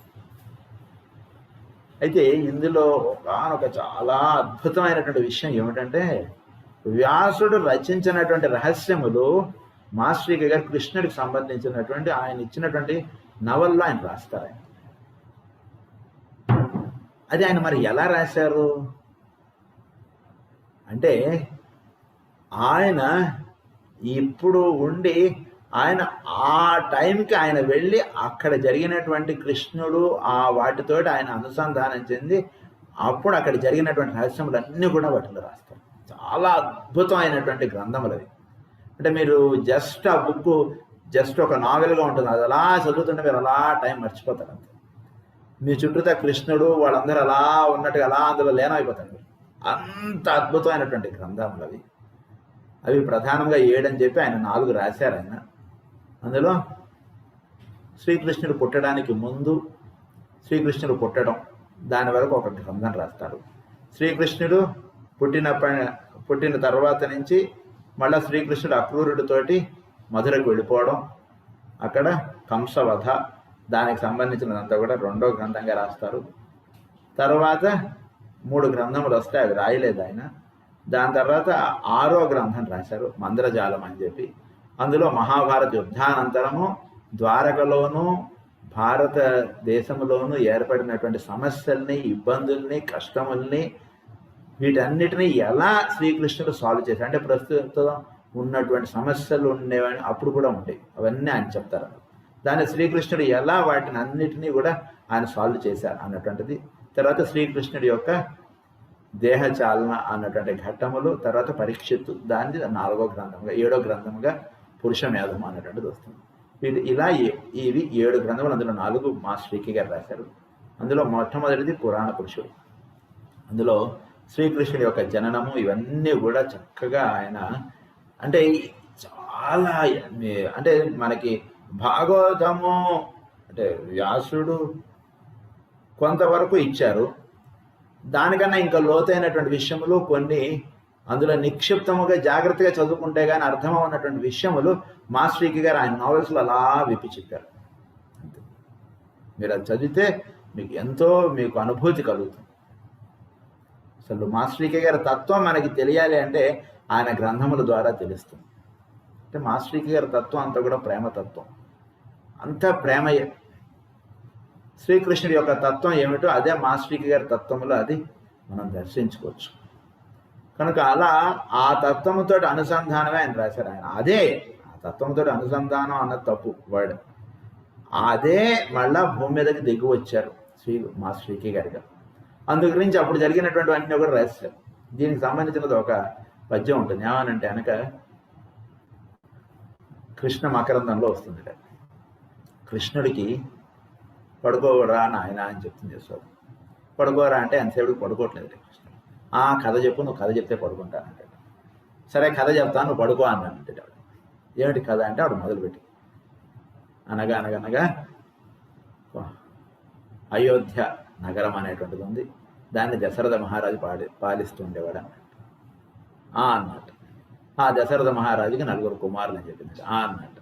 రామ లక్ష్మణ భరత శత్రుఘ్నులు అని చెప్పింది. అని చెప్పిన తర్వాత అన్నట్టు. తర్వాత వాళ్ళ దగ్గరికి విశ్వామిత్రుడు వచ్చాడని చెప్పింది అన్నట్టు. తర్వాత విశ్వామిత్రుడు వాళ్ళని తీసుకుని వెళ్ళడం ఇదంతా చెప్పింది. చెప్పిన తర్వాత అదిగో తాటకి అన్నది, ఆ తాటకి వచ్చింది అక్కడికే అన్నట్టు అన్నట్టు. వెంటనే ఆవిడ వీడు నిద్రపోయాడేమో పిల్లవాడు, ఇంక మనం కథ ఆపేసి మనం పని చేసుకోవచ్చు కదా అని అనుకుంది ఆవిడ పాపం. అనుకోగానే కృష్ణుడు వెంటనే బాణములు తీసుకో లక్ష్మణ అని అంటాడు అన్నమాట కథలో. అంటే ఏమిటంటే అక్కడ 2 అర్థాలు. ఒకటి, ఆయన ఆ కథ వింటూ ఆ కాసేపు ఆయన కృష్ణుడు అని మర్చిపోయి ఆయన రాముడు అయిపోయాడు. రాముడు అయిపోయి నెక్స్ట్ డైలాగ్ ఆయన అందుకున్నాడు ఒక అర్థం. ఇంకొక అర్థం ఏమిటంటే ప్రతిరోజు ఇప్పుడు చెప్తూ ఉండే కథేనేమో అందు గురించి నెక్స్ట్ డైలాగ్ చెప్పాడని అన్నాడు ఇంకొక అర్థం. అలా మనం అది చదువుతున్నంతసేపు మనం మన చుట్టూ అదే తత్వం మనం దర్శించుకుంటుంటాం. ఆ తత్వమే మళ్ళీ మాస్టరీకి గారిగా దిగి వచ్చిందని ఆ గ్రంథములు చదివినటువంటి వాళ్ళ అనుభూతి. అయితే పురాణ పురుషుడు అన్నటువంటి గ్రంథం ఈ మధ్య మేము ఒక చిన్న ప్రయత్నం చేశాం. ఆ ప్రయత్నంలో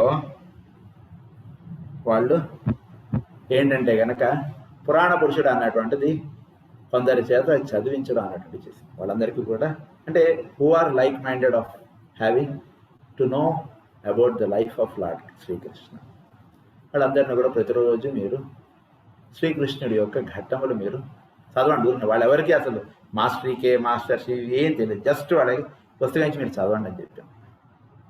అయితే వాళ్ళందరూ కూడా ప్రతిరోజు 3 లేక 4 పేజీలు అంతే. అదే అంటే ఒక వాట్సాప్ గ్రూప్ లాగా పెట్టారు. గ్రూప్ లాగా పెట్టి అందులో వాళ్ళకి ప్రతిరోజు ఒక 4 పేజీలు మేము పోస్ట్ చేస్తాం.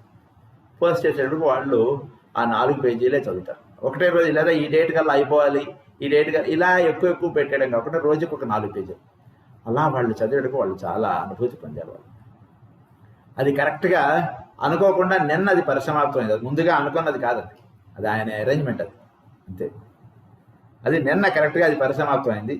అలా వాళ్ళు చదివినటువంటి వాళ్ళు అంటే వాళ్ళకి అసలు మాస్టర్ ఈకే గారు కానీ ఇవన్నీ ఏం తెలియదు. అసలు ఆయన యొక్క రచనలు బాగుంటాయని కానీ అలా తీసుకుని చదివినటువంటి వాళ్ళు కాదు. జస్ట్ ఒక ఫ్రెండ్లీగా తీసుకుని మేము కూడా చదువుతాం అని చెప్పి వాళ్ళు యాక్సెప్ట్ చేసి వాళ్ళు చదివినటువంటి వాళ్ళు. అయితే మనం కార్యక్రమంలో ఒక 10 నిమిషాలు వాళ్ళు ఎటువంటి అనుభూతి పొందారో మనం విందాం. ఎందుకంటే ఎంతసేపు మనం వాళ్ళు పొందినటువంటి అనుభూతి మనకి ఒక ఉత్సాహాన్ని కలిగించవచ్చు. మనం కూడా అటువంటి గ్రంథములు చదువుదాం, లేదా అందులో ఉన్నటువంటి రహస్యములు మనకు కూడా తెలుసుకోవడం అనేటువంటి చేయడం చేత ఏమవుతుందంటే ఆ గ్రంథం మనం చదవకపోయినా ఆ అనుభూతి మనం పొందినవాడు అవుతాం. ఉదాహరణకు మనం స్వీట్ చేసుకోలేదు అనుకోండి, వేరే వాళ్ళు వాళ్ళ ఇంట్లో చేసుకుని స్వీట్ మనకి తెచ్చిచ్చారనుకోండి ప్రసాదంగా, అది మనం తింటే మనం ఆ టేస్ట్ మనం కూడా పొందిన వాళ్ళం అయిపోతాం. అందు గురించి ఒక 10 నిమిషాలు మనం వాళ్ళని మనం ఇప్పుడు అన్మ్యూట్ అవి వాళ్ళని చెప్పమందాం. మొట్టమొదటిగా నేను ఒక్కొక్కరిది పేరు చెప్తాను, వాళ్ళని ఇప్పుడు మాట్లాడవలసిందిగా నేను వాళ్ళని అన్మ్యూట్ అయ్యి వాళ్ళని చెప్పవలసిందిగా కోరుతున్నాను. మొట్టమొదటిగా భావన గారు మీరు అన్మ్యూట్ చేసుకొని మీరు ఆ గ్రంథం చదివడంలో మీరు పొందినటువంటి విషయాన్ని అందరికీ ఎక్స్ప్లెయిన్ చేయాల్సిందిగా కోరుతున్నాను. వాస్తవండి, నా పేరు భావన అండి.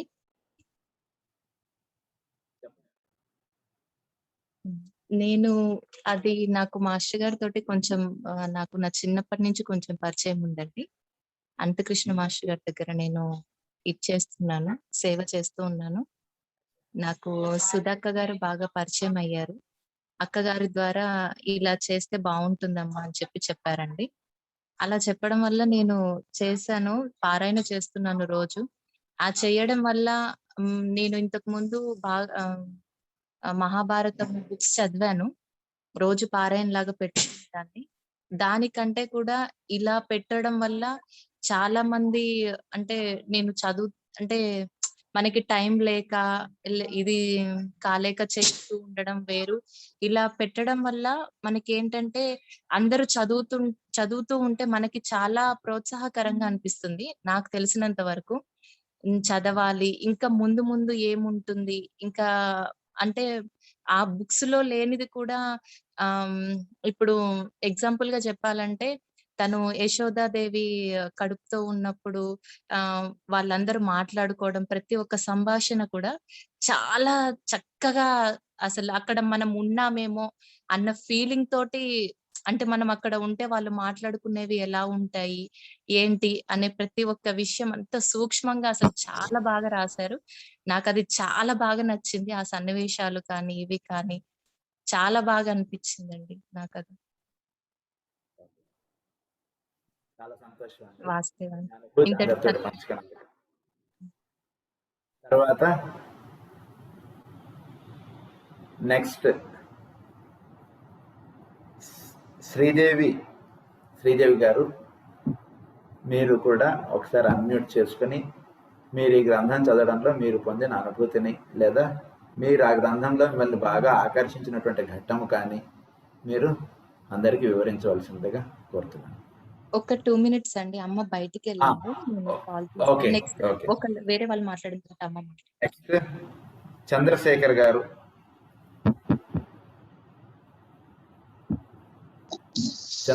గారు.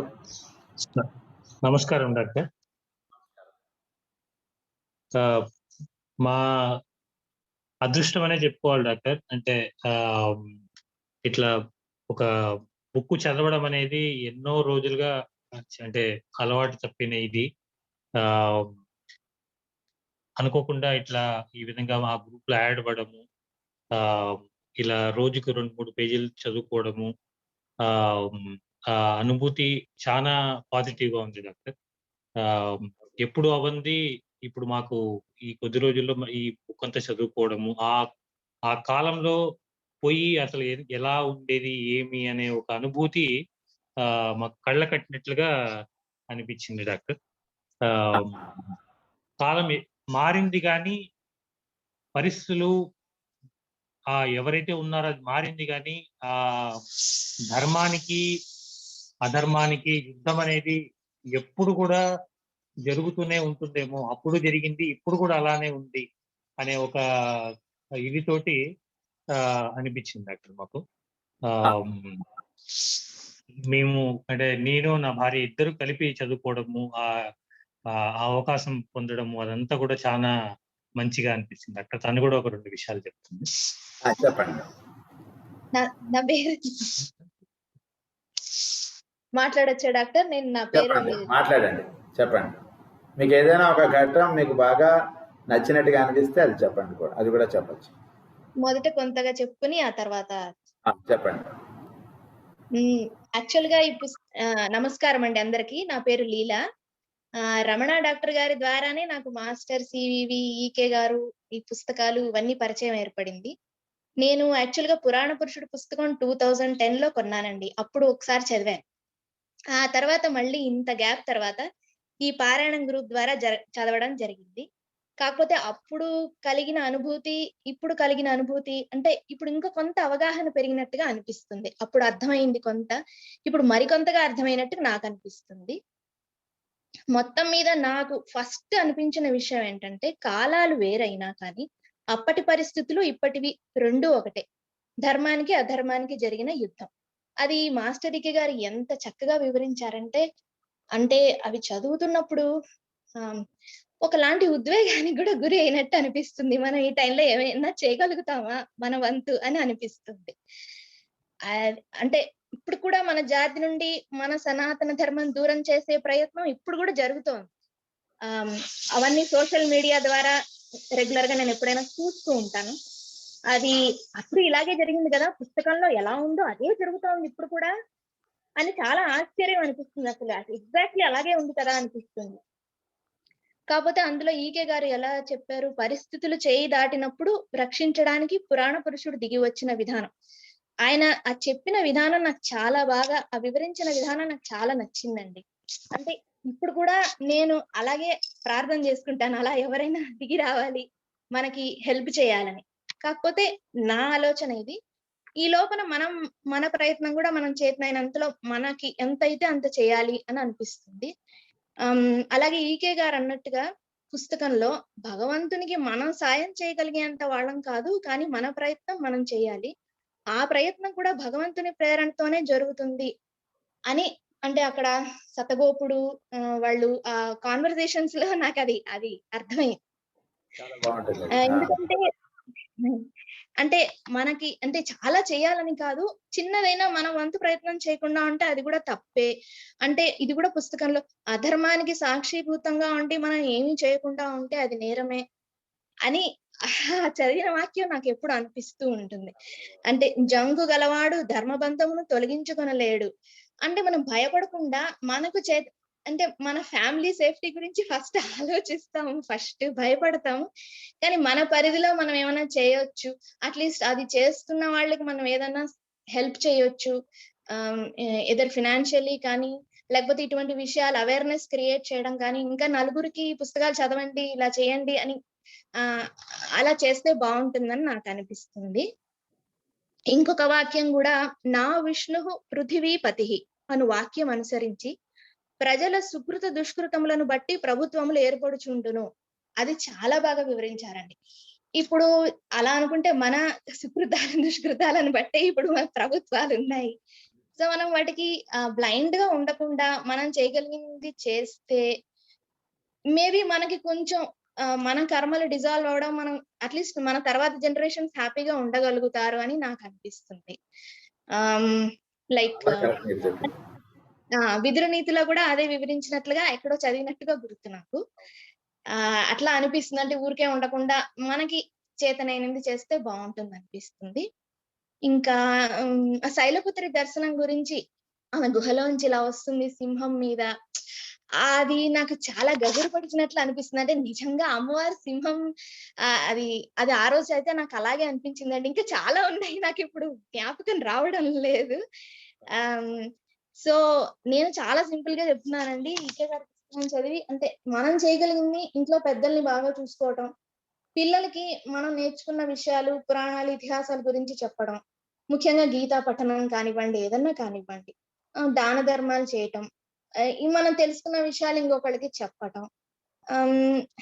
నాకు అంటే ఈ మధ్య కాలంలో గీత చదవడం మొదలు పెట్టినప్పటి నుంచి అసలు అన్ని leading to me to this, అంటే గీత చదవడం మొదలు పెట్టినాకే నాకు ఈ పారాయణ గ్రూప్ లో జాయిన్ అయ్యేలాగా కూడా అయ్యిందండి యాక్చువల్లీ. అంటే అది కృష్ణుడు చూపించిన దారే అని అనిపించింది. గీత చదవడం మొదలైన తర్వాత అనుకోకుండా పారాయణం గ్రూప్ లో కూడా జాయిన్ అయ్యి పురాణ పురుషుడంతా చదువుకోవడం, అది యాదృచ్ఛికం ఏం కాదు అని అనిపిస్తుంది నాకు. సో వేదాలలో అతి గొప్ప ధర్మం రాష్ట్ర ధర్మం అంటారు కాబట్టి, ఈ పుస్తకం మొత్తంలో నాకు అది ఎక్కువ నాకు బాగా ఎక్కిన విషయం. మన దేశానికి ఏదైనా చేయాలి మన చేతనైనంతలో, అది అని అనుకుంటున్నాను. చాలా బాగా చెప్పారండి. చాలా బాగుంది మీరు చెప్పింది. శ్రీకృష్ణుడు యొక్క ఘట్టములో ఒకటి విషయం బాగా చెప్తారు వాళ్ళు. ఏంటంటే ఇప్పుడు మీరు చెప్పింది, మనం ప్రస్తుతం ఉన్నటువంటి పరిస్థితుల్లో మనమేం చేయగలుగుతామండి అని చెప్పి మనం ఏమీ చేయకుండా మనం ఉంటుంటాం. ప్రతి వాళ్ళు కూడా చేయగలిగేది ఉంటుంది.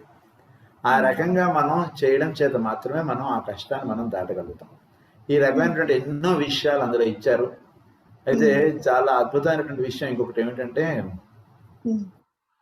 వీళ్ళు ఫస్ట్ బుక్ కంప్లీట్ చేసి వాళ్ళు సెకండ్ బుక్ కూడా స్టార్ట్ చేశారు వీళ్ళు. అది చాలా గొప్ప విషయం. వీళ్ళు సుమారుగా ఒక 25 to 30 పీపుల్ ఉన్నారు వీళ్ళు. ఈ రకంగా వీళ్ళకి ఇష్టం అనిపించి, చాలా బాగుంది అనిపించి సెకండ్ బుక్ కూడా వాళ్ళు స్టార్ట్ చేయడం అనేటువంటి జరిగింది. వాళ్ళ యొక్క అనుభూతులు ఇవన్నీ కూడా సెకండ్ బుక్ కంప్లీట్ అయ్యాక మళ్ళీ మనతో పంచుకుంటారు వాళ్ళు. Thank you doctor for providing me this opportunity. తర్వాత శ్రీదేవి గారు వచ్చారా లైన్ లోకి, లేదా మనం ఇంతటితోటి ఈ ప్రోగ్రామ్ మనం పరిసమాప్తం చేస్తాం. వాసుదేవ్ అండి. వాసుదేవ్ అండి. వాసుదేవ్ అండి, చెప్పండి. నమస్కారం అండి. నాకు ఇలా చెప్పడం అన్నా ఇదన్నా భయం వేస్తుందండి. కానీ మాస్టర్ గారి దయ వల్ల కొంచెం అనేది వచ్చేసిందండి. చాలా బాగుందండి కృష్ణుడి గురించి ఇవ్వడం మీరు. నేను అది చదివినన్ని రోజులు, పారాయణం చేసిన రోజులు కూడా చాలా హ్యాపీగా ఉందండి. చాలా టెన్షన్ గా ఉండేదాన్ని ఇంతకు ముందు. అలాంటి టెన్షన్ కూడా కొంచెం తగ్గినట్టు అనిపిస్తుందండి.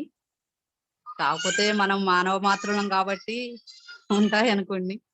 నేను అనుకునేదాన్ని లాక్డౌన్ వచ్చింది, ఇలా అయిపోతుంది, ప్రజలంతా ఇలా అవుతున్నారు ఏంటో అని. మాస్టర్ గారు ఏదన్నా ఒకటి ఇస్తే బాగుండు పారాయణం చేయడానికి అనుకున్నానండి. నాకైతే బాబా పారాయణం చేయాలని ఉండేది. అలాంటిది బాబా రూపంలో కృష్ణుడు గారు ఇలా పంపించారండి. చాలా సంతోషంగా ఉందండి. కృష్ణుడు పారాయణం చేస్తున్నంతసేపు కూడా హ్యాపీగా ఉంటుందండి. అలా అండి. చాలా బాగుంది.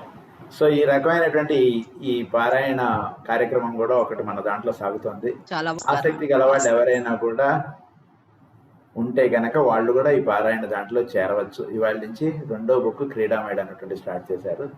దాంట్లో ఉన్నటువంటి తత్వములు ఇవన్నీ కూడా మనకి ఈ గ్రూప్లో మనకి చెప్పబడుతుంటాయి. ప్రతిరోజు కూడా ఎంత చదవాలి ఏమిటి ఆ వివరాలన్నీ కూడా అందులో ఇవ్వబడుతుంటాయి. ఎవరికైనా ఆసక్తిగా ఉంటే వాళ్ళు నాకు మెసేజ్ పెట్టవచ్చు, నేను వాళ్ళు నా గ్రూప్లో యాడ్ చేస్తాను. అయితే ఈరోజు మనం మేఘాల డేకి పెట్టుకున్నటువంటి కార్యక్రమం, మాస్టర్ గారి స్మరణ, ఇవన్నీ కూడా ఇంతటితోటి మనం పరిసమాప్తం చేసుకుంటున్నాం. స్వస్తి ప్రజాభ్యః పరిపాలయంతాం న్యాయేన మార్గేణ మహీం మహిషాః గోబ్రాహ్మణేభ్యః శుభమస్తు నిత్యం. लोकाः समस्ताः सुखिनो भवन्तु। लोकाः समस्ताः सुखिनो भवन्तु। लोकाः समस्ताः सुखिनो भवन्तु। ॐ शान्ति शान्ति शान्ति।